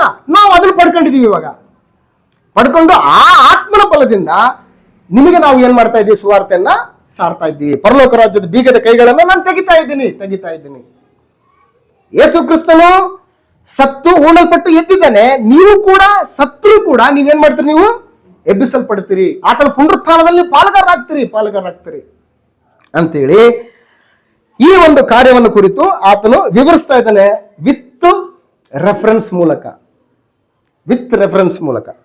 ಸೊ ಆದ್ದರಿಂದ ವಿಷಯವನ್ನ ಹೇಳ್ತಾ 34-35 ವಚನದಲ್ಲಿ ನೀವು ನೋಡಿ ಕೇಳುವುದನ್ನು ಸುರಿಸಿದ್ದಾನೆ. ಏನ್ ನೋಡ್ತಾ ಇದ್ದಾರೆ? ಏನ್ ಕೇಳ್ತಾ ಇದ್ದಾರೆ? ಇವರು ಆಕಾಶದ ಕೆಳಗಿರ್ತಕ್ಕಂತಹ ಎಲ್ಲಾ ದೇಶಗಳೊಳಗಿಂದ ಬಂದಂತ ಸದ್ಭಕ್ತರಾದಂತಹ ಯಹೂದ್ಯರು ಏನ್ ನೋಡ್ತಾ ಇದ್ದಾರೆ? ಏನ್ ಕೇಳ್ತಾ ಇದ್ದಾರೆ? ಪವಿತ್ರಾತ್ಮನ ಶಕ್ತಿಯನ್ನ ಅವರು ಹೊಂದ್ಕೊಂಡಿದ್ದನ್ನ ಅವ್ರು ಏನ್ ಮಾಡ್ತಾ ಇದ್ದಾರೆ? ಅವರು ನೋಡ್ತಾ ಇದ್ದಾರೆ. ಬಿರುಗಾಳಿ ಬೀಸುತ್ತದೋ ಎಂಬಂತೆ ಏನೋ ಅವ್ರ ಅಟೆನ್ಷನ್ ಎಲ್ಲ ಅಲ್ಲಿಗೆ ಹೋಗ್ತಾ ಇದೆ. ಅವ್ರು ಕೇಳ್ತಾ ಇದ್ದಾರೆ. ಏನ್ ಕೇಳ್ತಾ ಇದ್ದಾರೆ? ಇವ್ರು ನಮ್ಮ ಭಾಷೆಗಳಲ್ಲಿ ಏನ್ ಮಾಡ್ತಾ ಇದ್ರು? ಇವರು ಮಾತಾಡ್ತಾ ಇದಾರಲ್ಲ ಅನ್ನುವಂಥದ್ದನ್ನ ನೀವು ನೋಡಿ ಕೇಳಿದಂಥವುಗಳನ್ನ ಆತನು ಸುರಿಸಿದ್ದಾನೆ ನಮಗೆ. ಸೊ ಆದ್ರಿಂದ ದಾವೀದನ ಆಕಾಶಕ್ಕೆ ಏರಿ ಹೋಗಲಿಲ್ಲವಲ್ಲ. ತಾನೇ ಹೇಳುವ ಮಾತೇನೆಂದರೆ, ನಾನು ನಿನ್ನ ವಿರೋಧಿಗಳನ್ನು ನಿನ್ನ ಪಾದಗಳಿಗೆ ಪೀಠವಾಗ ಮಾಡುವ ತನಕ ನನ್ನ ಬಲಗಳಲ್ಲಿ ಕೂತುಕೊಂಡಿರು ಎಂದು ಕರ್ತನು ನನ್ನ ಒಡೆಯನಿಗೆ ನುಡಿದನು ಎಂಬುದೇ ಅಂತ ಹೇಳ್ತಾನೆ. ಕರ್ತನು ನನ್ನ ಒಡೆಯನಿಗೆ ನುಡಿದನು. ಕರ್ತನು ಅಂದ್ರೆ ಯಾರು? ಪರಮ ತಂದೆ. ಒಡೆಯನು ಅಂದ್ರೆ ಯಾರು? ಯೇಸು ಕ್ರಿಸ್ತನಿಗೆ. ಕರ್ತನು ನನ್ನ ಒಡೆಯನಿಗೆ ಅಂದ್ರೆ ಈ ಮಾತು ಯಾರು ಹೇಳ್ತಾ ಇದ್ದಾರೆ? ದಾವೀದ ಹೇಳ್ತಾ ಇದ್ದಾನೆ. ಆತನ ಪ್ರವಾದಿ. ಪ್ರವಾದಿ ಅಂದ್ರೆ ಏನು? ದೇವರ ಬಾಯಿ. ದೇವರು ಏನ್ ಹೇಳ್ತಾ ಇದ್ದಾನೆ? ದಾವೀದನಿಗೆ ಅಂತಂದ್ರೆ ಕರ್ತನು ನನ್ನ ಒಡೆಯನಿಗೆ ನುಡಿದಿದ್ದನ್ನ ನಾನು ಕೇಳಿದೆ ಅಂತ ಹೇಳ್ತಾನೆ. ಅಂದ್ರೆ ಪರಮ ತಂದೆ ಕರ್ತನಾದ ಯೇಸು ಕ್ರಿಸ್ತನಿಗೆ ಏನ್ ಹೇಳ್ತಾ ಇದ್ದಾನೆ? ನಾನು ನಿನ್ನ ವಿರೋಧಿಗಳನ್ನು ನಿನ್ನ ಪಾದಗಳಿಗೆ ಪೀಠವಾಗ ಮಾಡುವ ತನಕ ನನ್ನ ಬಲಗಡೆಯಲ್ಲಿ ಕೂತುಕೊಂಡಿರು ಅಂತ ಹೇಳ್ಬಿಟ್ಟು ಯಾರಿಗೆ ಹೇಳ್ತಾ ಇದ್ದಾರೆ? ತಂದೆಯಾದಂತ ದೇವರು ಕರ್ತನಾದ ಯೇಸು ಕ್ರಿಸ್ತನಿಗೆ ಹೇಳ್ತಾ ಇದ್ದಾನೆ, ದಾವೀದನಿಗಲ್ಲ. ಸೊ ಹಾಗಾಗಿ ಈ ಒಂದು ವಿಷಯವನ್ನ ಪವಿತ್ರಾತ್ಮನ ಬಲದಿಂದ ಪೇತ್ರನು ಬಯಲ್ಪಡಿಸಿ, ಆದ್ರಿಂದ ನೀವು ಶಿಲುಬೆಗೆ ಹಾಕಿಸಿದ ಈ ಯೇಸುವನ್ನು ದೇವರು ಏನ್ ಮಾಡಿದಾನೆ? ಒಡೆಯನನ್ನಾಗಿ ಮಾಡಿದಾನೆ. ನೀವು ಯಾವ ಕಲ್ಲನ್ನ ನೀವು ತಿರಸ್ಕಾರ ಮಾಡಿದ್ರು, ಯಾವ ಕಲ್ಲನ್ನ ನೀವು ನಿರಾಕರಿಸಿದ್ರು, ಆ ಕಲ್ಲನ್ನ ದೇವರು ಮುಖ್ಯವಾದ ಮೂಲೆಗಲ್ಲನ್ನಾಗಿ ಮಾಡಿದಾನೆ. ಸೊ ಆದ್ರಿಂದ ನೀವು ತಂದೆ ಬಳಿಗೆ ಹೋಗ್ಬೇಕು ಅಂತಂದ್ರೆ, ತಂದೆಯ ಮಕ್ಕಳು ನೀವು ಆಗ್ಬೇಕು ಅಂತಂದ್ರೆ, ತಂದೆ ಆಶೀರ್ವಾದಕ್ಕೆ ನೀವು ಬಾಧ್ಯರಾಗಬೇಕು ಅಂತಂದ್ರೆ, ತಂದೆ ಆಸ್ತಿಗೆ ನೀವು ವಾರಸುದಾರ ಆಗ್ಬೇಕಂತಂದ್ರೆ, ಈಗ ನೀವು ತಿರಸ್ಕರಿಸಿದಂತ ಈ ಯೇಸುವಿನ ಮೂಲಕವೇ ಏನ್ ಮಾಡ್ಬೇಕು? ನೀವು ಹೋಗ್ಬೇಕು. ಎಂತ ಪರಿಸ್ಥಿತಿ ಇದು, ಎಂತ ಪರಿಸ್ಥಿತಿ ಇದು. ಸೊ ಹಾಗಾಗಿ ಈ ವಾಸ್ತವಿಕತೆಯನ್ನ ಅವರು ಕೇಳಿ ಅವರು ಹೃದಯದಲ್ಲಿ ಏನ್ ಮಾಡಿದಂತೆ ಅಲುಗು ನೆಟ್ಟಂತಾಗಿ, ಅಯ್ಯೋ ನಾವು ಈ ತರ ಕೆಲಸ ಮಾಡ್ಬಿಟ್ವಾ, ಜೀವನಾಯಕನನ್ನು ನಾವು ಕೊಲ್ಲಿಸ್ಬಿಟ್ಟಿವಲ್ಲ. ಆತನ ಎಷ್ಟೋ ಸಾರಿ ಹೇಳ್ದ, ನಾನು ಬರಬೇಕಾದಂತ ಮೆಸ್ಸಿಯನ್ನು ನಾನೇ, ನನ್ನನ್ನು ನೀವು ಆತನೆಂದು ತಿಳಿಯದೇ ಇದ್ದರೆ ನಿಮ್ಮ ಪಾಪಗಳಲ್ಲಿ ನೀವು ಸಾಯ್ತೀರಿ ಅಂತೇಳಿ ಯೋಹಾನ್ ಸುವಾರ್ತೆಯಲ್ಲಿ 8ನೇ ಅಧ್ಯಾಯದಲ್ಲಿ ಆತನ ಹೇಳೋದಕ್ಕೆ ಪ್ರಾರಂಭ ಮಾಡಿದ. ಹಾಗಾದ್ರೆ ನನ್ನನ್ನು ನೀವು ಆತನೆಂದು ತಿಳಿದುಕೊಳ್ಳದಿದ್ರೆ ಅಂತಂದ್ರೆ ನನ್ನನ್ನ ಯಾವ ಆತನಂತ ನೀವು ತಿಳ್ಕೊಳ್ಬೇಕು? ನಾನೇ ನಿಜವಾದ ಬಾಗಿಲು, ನಾನೇ ನಿಜವಾದ ಮಾರ್ಗ, ನಾನೇ ನಿಜವಾದ ರೊಟ್ಟಿ, ನಾನೇ ನಿಜವಾದಂತಹ ಕುರುಬ. ಈ ರೀತಿಯಾಗಿ 10 ವಿಧದಲ್ಲಿ 10 ವಿಷಯಗಳನ್ನ ಯೋಹಾನ್ ಸುವಾರ್ತೆಯಲ್ಲಿ ಆತನು ಹೇಳ್ತಾನೆ, ನಾನೇ ನಾನೇ ನಾನೇ ಅಂತ. ಸೊ ಹಾಗಾಗಿ ನೀವು ತಿಳ್ಕೊಳ್ಳಿಲ್ವಲ್ಲ, ತಿಳ್ಕೊಳ್ಳೋದಿದ್ರೆ ಏನಾಗ್ತೀರಿ? ನೀವು ನಿಮ್ಮ ಪಾಪಗಳಲ್ಲೇ ಸಾಯ್ತೀರಿ. ಸೊ ಹಾಗಾಗಿ ಇವತ್ತು ನೀವು ಆತನನ್ನ ತಿಳ್ಕೊಳ್ಳದ್ದೇ, ಆತನು ಯಾರೆಂಬುದಾಗಿ ತಿಳ್ಕೊಳ್ಳದ್ದೇ ಆತನನ್ನು ಶಿಲುಬೆಗೆ ಹಾಕಿಸಿ ಏನ್ ಮಾಡಿದ್ರಿ? ನೀವು ಕೊಂದ್ರಿ. ಆದ್ರೆ ದೇವರು ಆತನನ್ನು ಏನ್ ಮಾಡಿದ? ಸತ್ತವರೊಳಗಿಂದ ಆತನ ಎಬ್ಬಿಸಿ ತನ್ನ ಬಲಗಡೆಯಲ್ಲಿ ಕುಳ್ಳಿರಿಸಿಕೊಂಡು ತನ್ನ ವಿರೋಧಿಗಳನ್ನ ಪಾದಪೀಠವಾಗಿ ಮಾಡುವ ತನಕ ನೀನು ಪರಿಪಾಲನೆ ಮಾಡು ಮಗನೇ ಅಂತ ಹೇಳ್ಬಿಟ್ಟು ಉನ್ನತವಾದಂತಹ ಸ್ಥಿತಿಯನ್ನ ಕರ್ತನಾದ ಯೇಸು ಕ್ರಿಸ್ತನಿಗೆ ಏನ್ ಮಾಡಿದ್ದಾನೆ? ದೇವರು ಕೊಟ್ಟಿದ್ದಾನೆ. ಸೊ ಹಾಗಾಗಿ ಯಾರು ಮಗನಿಗೆ ಒಳಗಾಗಲ್ವೋ ಅವನು ದಂಡನೆಗೆ ಪಾತ್ರನು. ಮಗನಿಗೆ ಯಾರು ಒಳಗಾಗಲ್ವೋ ಆತನ ತಂದೆಗೂ ಕೂಡ ಏನ್ ಮಾಡಲ್ಲ? ಒಳಗಾಗಲ್ಲ. ಸೊ ಮಗನಿಗೆ ಯಾರು ಮುದ್ದಿಡಲ್ವೋ ಆತನು ದೇವರ ಕೋಪಕ್ಕೆ ಏನಾಗಿರ್ತಾನೆ? ಗುರಿಯಾಗಿರ್ತಾನೆ. ಮುದ್ದಿಡು ಅಂತಂದ್ರೆ ಆತನನ್ನ ಅಂಗೀಕರಿಸು, ಆತನನ್ನ ಸೇವಿಸು, ಆತನಿಗೆ ವಿಧೇಯನಾಗಿರು, ಆತನ ಪರಿಪಾಲನೆಗೆ ನೀನು ಒಳಗಾಗು ಅಂತ ಅರ್ಥ. ಆತ ಏನ್ ಹೇಳಿದಾನೆ ಅದನ್ನ ನೀನು ಮಾಡುವಂತ ಅರ್ಥ. ಸೊ ಆದ್ರಿಂದ ನೀವು ಶಿಲುಬೆಗೆ ಹಾಕಿಸಿದ ಈ ಯೇಸುವನ್ನೇ ದೇವರು ಏನ್ ಮಾಡಿದ್ದಾನೆ? ಒಡೆಯನನ್ನಾಗಿಯೂ ಕ್ರಿಸ್ತನನ್ನಾಗಿಯೂ ಮಾಡಿದ್ದಾನೆ ಎಂಬುದು ಇಸ್ರಾಯೇಲ್ ಕುಲದವರಿಗೆಲ್ಲ ನಿಸ್ಸಂದೇಹವಾಗಿ ತಿಳಿದಿದೆ. ಆದ್ರಿಂದ ನೀವು ಶಿಲುಬೆಗೆ ಹಾಕಿಸಿದ ಈ ಯೇಸುವನ್ನೇ ದೇವರು ಏನ್ ಮಾಡಿದ್ದಾನೆ? ಒಡೆಯನನ್ನಾಗಿ ಮಾಡಿದ್ದಾನೆ. ಒಡೆಯ ಅಂತಂದ್ರೆ ಕರ್ತನು, ಅರಸನು, ನಮಗೋಸ್ಕರ ದೇವರ ಮುಂದೆ ವಿಜ್ಞಾಪನೆ ಮಾಡುವಂತ ಮಹಾ ಯಾಜಕನು, ಅರಸನು, ದೇವರ ಪರಿಪಾಲನೆ ಹಗ್ಗಗಳನ್ನ ತೆಗೆದುಕೊಂಡು ನಮ್ಮನ್ನು ಪರಿಪಾಲಿಸುವಂತಹ ಪರಿಪಾಲಕನಾತನು. ಸೊ ಹಾಗಾಗಿ ಒಡೆಯನನ್ನಾಗಿಯೂ ಕ್ರಿಸ್ತನನ್ನಾಗಿಯೂ ಮಾಡಿದ್ದಾನೆ ಎಂಬುದು ಇಸ್ರಾಯೇಲ್ ಕುಲದವರಿಗೆಲ್ಲ ನಿಸ್ಸಂದೇಹವಾಗಿ ತಿಳಿದಿರಲಿ ಅಂತ ಹೇಳ್ತಾನೆ. ನಿಸ್ಸಂದೇಹ ಅಂತಂದ್ರೆ ಇದರಲ್ಲಿ ಯಾವುದೇ ರೀತಿಯಾದಂತ ಡೌಟು ಬೇಡ, ಯಾವುದೇ ರೀತಿಯಾದಂತ ಡೌಟ್ ಬೇಡ. ಸೊ ಇದನ್ನು ಅವ್ರು ಕೇಳಿ ಹೃದಯದಲ್ಲಿ ಅಲುಗುನಟ್ಟಂತಾಗಿ ಪೇತ್ರನನ್ನು ಉಳಿದ ಅಪೊಸ್ತಲರನ್ನು, ಸಹೋದರೇ ನಾವೇನ್ ಮಾಡ್ಬೇಕು? ಈಗ ಅವ್ರಿಗೆ ಗೊತ್ತಾಯ್ತು ನಾವೇನ್ ಮಾಡಿದ್ವಿ ಅನ್ನೋಂಥದ್ದು ವಿಷಯ ಗೊತ್ತಾಯ್ತು. So what we can do to save, ನಾವು ರಕ್ಷಣೆ ಹೊಂದೋದಕ್ಕೋಸ್ಕರ ಏನ್ ಮಾಡ್ಬೇಕು ಅಂತ ಕೇಳು. ಸೊ ಹಾಗೆ ಇವತ್ತು ಕೂಡ ಸುವಾರ್ತೆ ಸಾರಬೇಕಾದ್ರೆ ಕೇಳುವಂತ ಕೇಳುಗ ಹೃದಯದಲ್ಲಿ ಅಲುಗುನಟ್ಟಂತಾಗಿ ಆತನೇ ಕೇಳಬೇಕು, ನಾನು ಏನ್ ಮಾಡ್ಬೇಕು ರಕ್ಷಣೆ ಹೊಂದಬೇಕು ಅಂತ ಹೇಳಿ. ನಾವೇ ಹೇಳೋದಲ್ಲ, ದೀಕ್ಷಾಸ್ನಾನ ತಗೋ, ಎಷ್ಟು ದಿವಸ ಅಂತೇಳಿ ನಮ್ ಕೆಲಸ ಅಲ್ಲ ಇದು.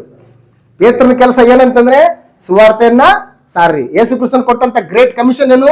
ಹೋಗಿ ಜಗತ್ತಿಗೆಲ್ಲ ಏನ್ ಮಾಡ್ರಿ ನೀವು ಸುವಾರ್ತೆಯನ್ನ ಸಾರ್ರಿ. ಸಾರದಷ್ಟೇ ಕೆಲಸ. ನಂಬಿ ದೀಕ್ಷಾಸ್ನಾನ ಮಾಡಿಸಿಕೊಳ್ಳುವವನು ರಕ್ಷಣೆ ಹೊಂತಾನೆ, ನಂಬದೇ ಹೋಗುವವನು ಏನಾಗ್ತಾನೆ? ಅದು ಅವನ ಕಡೆ ಬಿಟ್ಟದ್ದು ಪಾಠ, ಅದು ನನ್ನ ಪಾಠ ಅಲ್ಲ. ಅದು ನನ್ನ ಕೆಲಸ ಏನಂತಂದ್ರೆ ಹೋಗೋದು, ಬೀಜವನ್ನ ಬಿತ್ತೋದಷ್ಟೇನೆ, ಬೀಜನ ಬಿತ್ತೋದಷ್ಟೇ ಕೆಲಸ.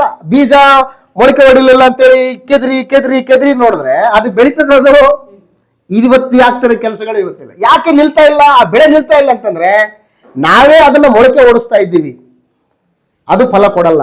ಅದೇ ಮೊಳಕೆ ಹೊಡಿಬೇಕು. ಅದು ಇಲ್ಲಿ ಯಾವ ರೀತಿಯಾಗಿ ಇವರು ಈ ಸುವಾರ್ತೆಯನ್ನು ಕೇಳಿ ತಮ್ಮ ವಾಸ್ತವಿಕ ಸ್ಥಿತಿಯನ್ನು ಅವರು ಅರಿತುಕೊಂಡು, ಹೌದಲ್ಲ ನಾವು ದೊಡ್ಡ ತಪ್ಪು ಮಾಡಿಬಿಟ್ವಲ್ಲ, ದೇವರು ಏರ್ಪಡಿಸಿದಂತ ಜೀವಕ ನಾಯಕನನ್ನೇ ನಾವು ಕೊಂದ್ಬಿಟ್ವಲ್ವಾ, ಇದು ಬಿಟ್ಟರೆ ಬೇರೆ ಯಾವ್ದು ದಾರಿ ಇಲ್ವಲ್ಲ ನಮಗೆ, ಅಯ್ಯೋ ನಾವೆಂತ ದೊಡ್ಡ ತಪ್ಪು ಮಾಡಿದ್ವಿ ಅಂತೇಳಿ ಅವರು ಹೃದಯದಲ್ಲಿ ಅಲುಗನಟ್ಟಂತಾಗಿ ತಮ್ಮ ಪಾಪಗಳಿಗೋಸ್ಕರ ಅವರು ಪಶ್ಚಾತ್ತಾಪ ಪಟ್ಟು ಅವರು ದೇವರ ಕಡೆಗೆ ತಿರುಗಿಕೊಂಡು, ಅಪೊಸ್ತಲರೇ ನಾವೇನ್ ಮಾಡ್ಬೇಕು ಅಂತ ಕೇಳಿದ್ರು. ಸೊ ಈ ಸಮಸ್ಯೆಗೆ ಪರಿಹಾರ ಏನು ಅಂತಂದ್ರೆ ಪರಿಹಾರ ಇದೆ. ಏನ ಪರಿಹಾರ ಅಂತಂದ್ರೆ, ನೀವು ಮೊದಲು ದೇವರ ಕಡೆಗೆ ಏನ್ ಮಾಡ್ರಿ, ನೀವು ತಿರುಗಿಕೊಳ್ಳ್ರಿ. ನಿಮ್ಮ ಆಲೋಚನೆಗಳನ್ನ, ನಿಮ್ಮ ಜೀವನ ಶೈಲಿಯನ್ನ ದೇವರ ಒಂದು ಕಡೆಗೆ ತಿರುಗಿಸ್ಕೊಳ್ಳಿ. ದೇವರು ಏನ್ ಹೇಳ್ತಾನೋ ಅದನ್ನ ಮಾಡ್ತೀವಿ ಅನ್ನುವಂತ ನಿರ್ಧಾರಕ್ಕೆ ನೀವು ಬನ್ನಿ. ದೇವರ ಕಡೆಗೆ ತಿರುಗಿಕೊಂಡು ಯೇಸು ಕ್ರಿಸ್ತನನ್ನ ನೀವು ದೇವರ ಕುಮಾರನಂತೇಳಿ ನೀವು ಒಪ್ಕೊಳ್ಬೇಕು. ಯೇಸು ಕ್ರಿಸ್ತನ ಹೆಸರು ಅಂತಂದ್ರೆ ಯೇಸು ಕ್ರಿಸ್ತನ ಅಧಿಕಾರಕ್ಕೆ ಅಂತ ಅರ್ಥ. ಹೆಸರು ಅಂದ್ರೆ ಏನು? ಅಧಿಕಾರ ಅಂತ. ಯೇಸು ಕ್ರಿಸ್ತನ ಹೆಸರಿನ ಮೇಲೆ ದೀಕ್ಷಾಸ್ನಾನ ತಗೊಳ್ಳಿ ಅಂತಂದ್ರೆ ಯೇಸು ಕ್ರಿಸ್ತನ ಅಧಿಕಾರಕ್ಕೆ ನೀವು ಏನ್ ಮಾಡ್ಬೇಕು ನೀವು?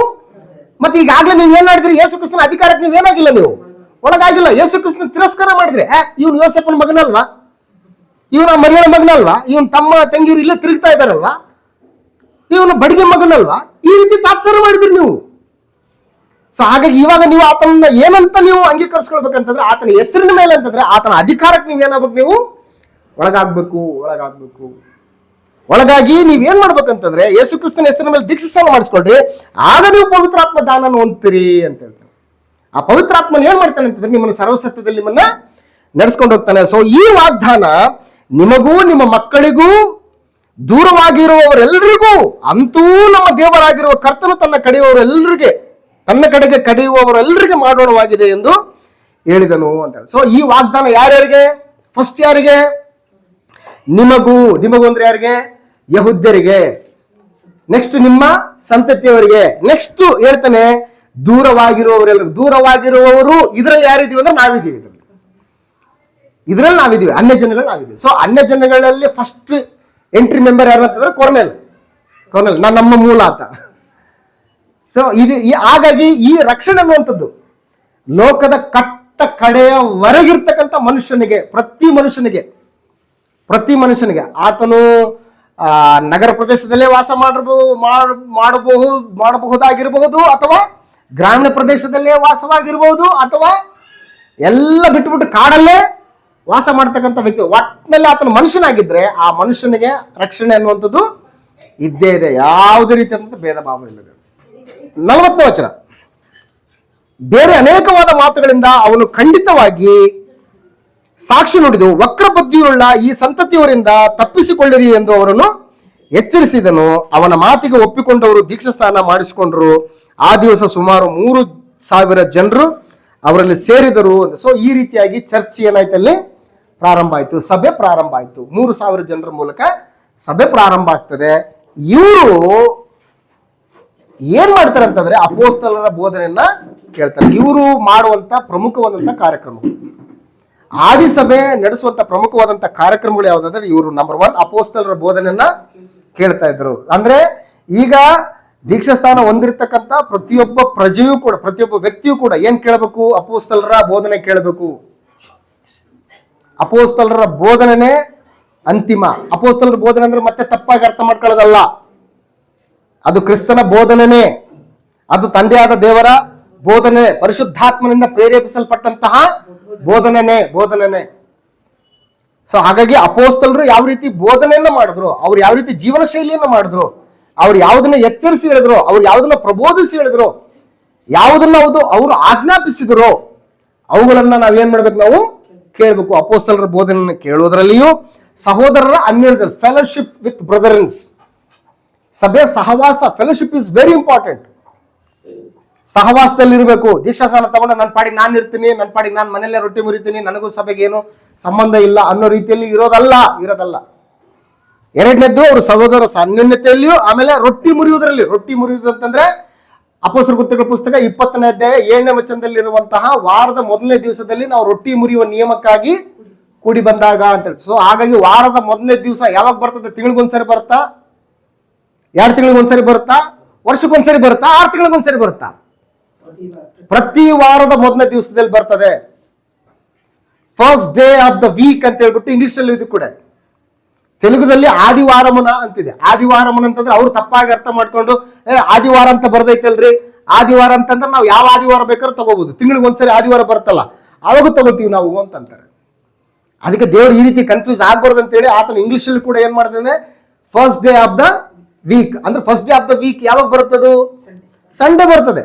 ಅದಕ್ಕೆ ನಮ್ಮ ಕನ್ನಡದಲ್ಲಿ ಏನ್ ಸಮಸ್ಯೆ ಇಲ್ಲ, ವಾರದ ಮೊದಲನೆಯ ದಿವಸ ಅಂತ ಹೇಳಿದೆ. ವಾರದ ಮೊದಲನೇ ದಿವಸ ಅಂತಂದ್ರೆ ಭಾನುವಾರ. ಭಾನುವಾರ ಬರೋದು ಯಾವಾಗ? ಪ್ರತಿ ವಾರದ ಮೊದಲ ದಿವಸ ಬರ್ತದೆ. ಸೊ ಹಾಗಾಗಿ ಅವರು ಮಾಡುವಂತ 3ನೇ ಕೆಲಸ ಏನಪ್ಪಾ ಅಂತಂದ್ರೆ ರೊಟ್ಟಿ ಮುರಿಯುವುದರಲ್ಲಿಯೂ, 4ನೇದಾಗಿ ಪ್ರಾರ್ಥನೆಗಳಲ್ಲಿಯೂ ಏನಾಗಿದ್ದಾರೆ? ಅವರು ನಿರತರಾಗಿದ್ದಾರೆ ಅಂತ ಹೇಳಿ. ಸೊ ಈ ರೀತಿಯಾಗಿ ಅವರು ತಮ್ಮ ವಿಶ್ವಾಸ ಜೀವಿತವನ್ನ ಏನ್ ಮಾಡ್ತಾ ಇದ್ದಾರೆ? ಅವರು ಮುಂದುವರಿಸ್ಕೊಂಡು ಹೋಗ್ತಾ ಇದ್ದಾರೆ. ಸೊ ಈ ರೀತಿಯಾದಂತ ಅವರು ಜೀವನ ಶೈಲಿಯನ್ನ ಹೊಂದಿರುವಾಗ ಕರ್ತನು ಏನ್ ಮಾಡ್ತಾ ಇದ್ದಾನೆ ಅಂತಂದ್ರೆ ರಕ್ಷಣೆ ಮಾರ್ಗದಲ್ಲಿ ಇರ್ತಕ್ಕಂಥವ್ರನ್ನ ದಿನಾಲು ಏನ್ ಮಾಡ್ತಾ ಇದ್ದಾನೆ?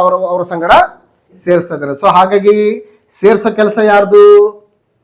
ದೇವ್ರದ್ದು ಕೆಲಸ. ಇದು ನಮ್ಮ ಕೆಲಸ ಅಲ್ಲ. ನಮ್ಮ ಕೆಲಸ ಏನು? ಸಾರುವಂಥದ್ದಷ್ಟೇ ಕೆಲಸ.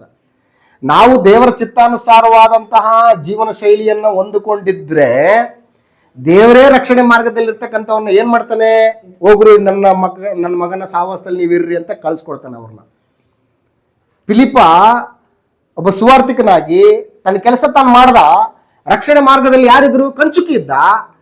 ಕಂಚುಕಿಯನ್ನ ರಕ್ಷಣೆ ಮಾರ್ಗದಲ್ಲಿ ಇರ್ಬೇಕಾದ್ರೆ ಇಬ್ಬರನ್ನು ಕನೆಕ್ಟ್ ಮಾಡಿದ್ಯಾರು?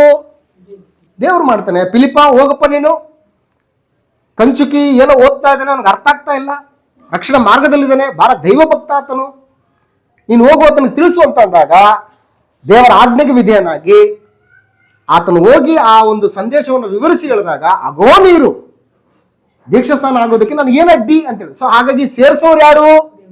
ದೇವ್ರು ಸೇರಿಸ್ತಾ ಇದ್ದಾನೆ. ಕೊರ್ನೇಲನು ರಕ್ಷಣೆ ಮಾರ್ಗದಲ್ಲಿದ್ದಾನೆ. ಸತ್ಕಾರ್ಯಗಳನ್ನು ಮಾಡಿ ದೇವರು ಕೊಡುವಂತ ರಕ್ಷಣೆಗೋಸ್ಕರ ಎದುರು ನೋಡ್ತಾ ಇದ್ದಾನೆ. ಪೇತ್ರನೆಲ್ಲೋ ಇದ್ದಾನೆ. ಸೊ ಪೇತ್ರನ್ನು ಕೊರ್ನೇಲಿಗೆ ಕನೆಕ್ಟ್ ಮಾಡಿದ್ಯಾರು? ದೇವ್ರು ಕನೆಕ್ಟ್ ಮಾಡ್ತಾನೆ. ಸೊ ಹಾಗಾಗಿ ರಕ್ಷಣೆ ಮಾರ್ಗದಲ್ಲಿ ಇರ್ತಕ್ಕಂಥವ್ರನ್ನ ದೇವ್ರು ಏನ್ ಮಾಡ್ತಾನೆ? ದಿನಾಲು ಅವರ ಮಂಡಲಿಗೆ ಸೇರಿಸ್ತಕ್ಕಂಥ ಕೆಲಸ. ಸೊ ಹಾಗಾಗಿ ಸೇರಿಸುವುದಕ್ಕೆ ಉತ್ತಮವಾದಂತಹ ದೇವರು ಕೋರಿಕೊಡುವಂತಹ ವಾತಾವರಣ ಏರ್ಪಡಿಸುವಂಥದ್ದು ಯಾರ ಕೆಲಸ? ಇದು ನಮ್ಮ ಕೆಲಸ. ಇದು ನಾವು ಆ ರೀತಿಯಾದಂತಹ ಜೀವನ ಶೈಲಿ ಹೊಂದಿದ್ರೆ ದೇವರು ತಾನೇ ಏನ್ ಮಾಡ್ತಾನೆ ಅಂದ್ರೆ ರಕ್ಷಣೆ ಮಾರ್ಗದಲ್ಲಿ ಇರ್ತಕ್ಕಂಥವ್ರನ್ನ ದಿನಾಲು ಅವರ ಮಂಡಲಿಗೆ ಸೇರಿಸೋ. ಇದು ಅಪೊಸ್ತಲರ ಕೃತ್ಯಗಳ ಪುಸ್ತಕ 2ನೇ ಅಧ್ಯಾಯದಲ್ಲಿ ಇರ್ತಕ್ಕಂಥ ವಿಶೇಷವಾದಂಥ ಸಂಗತಿ.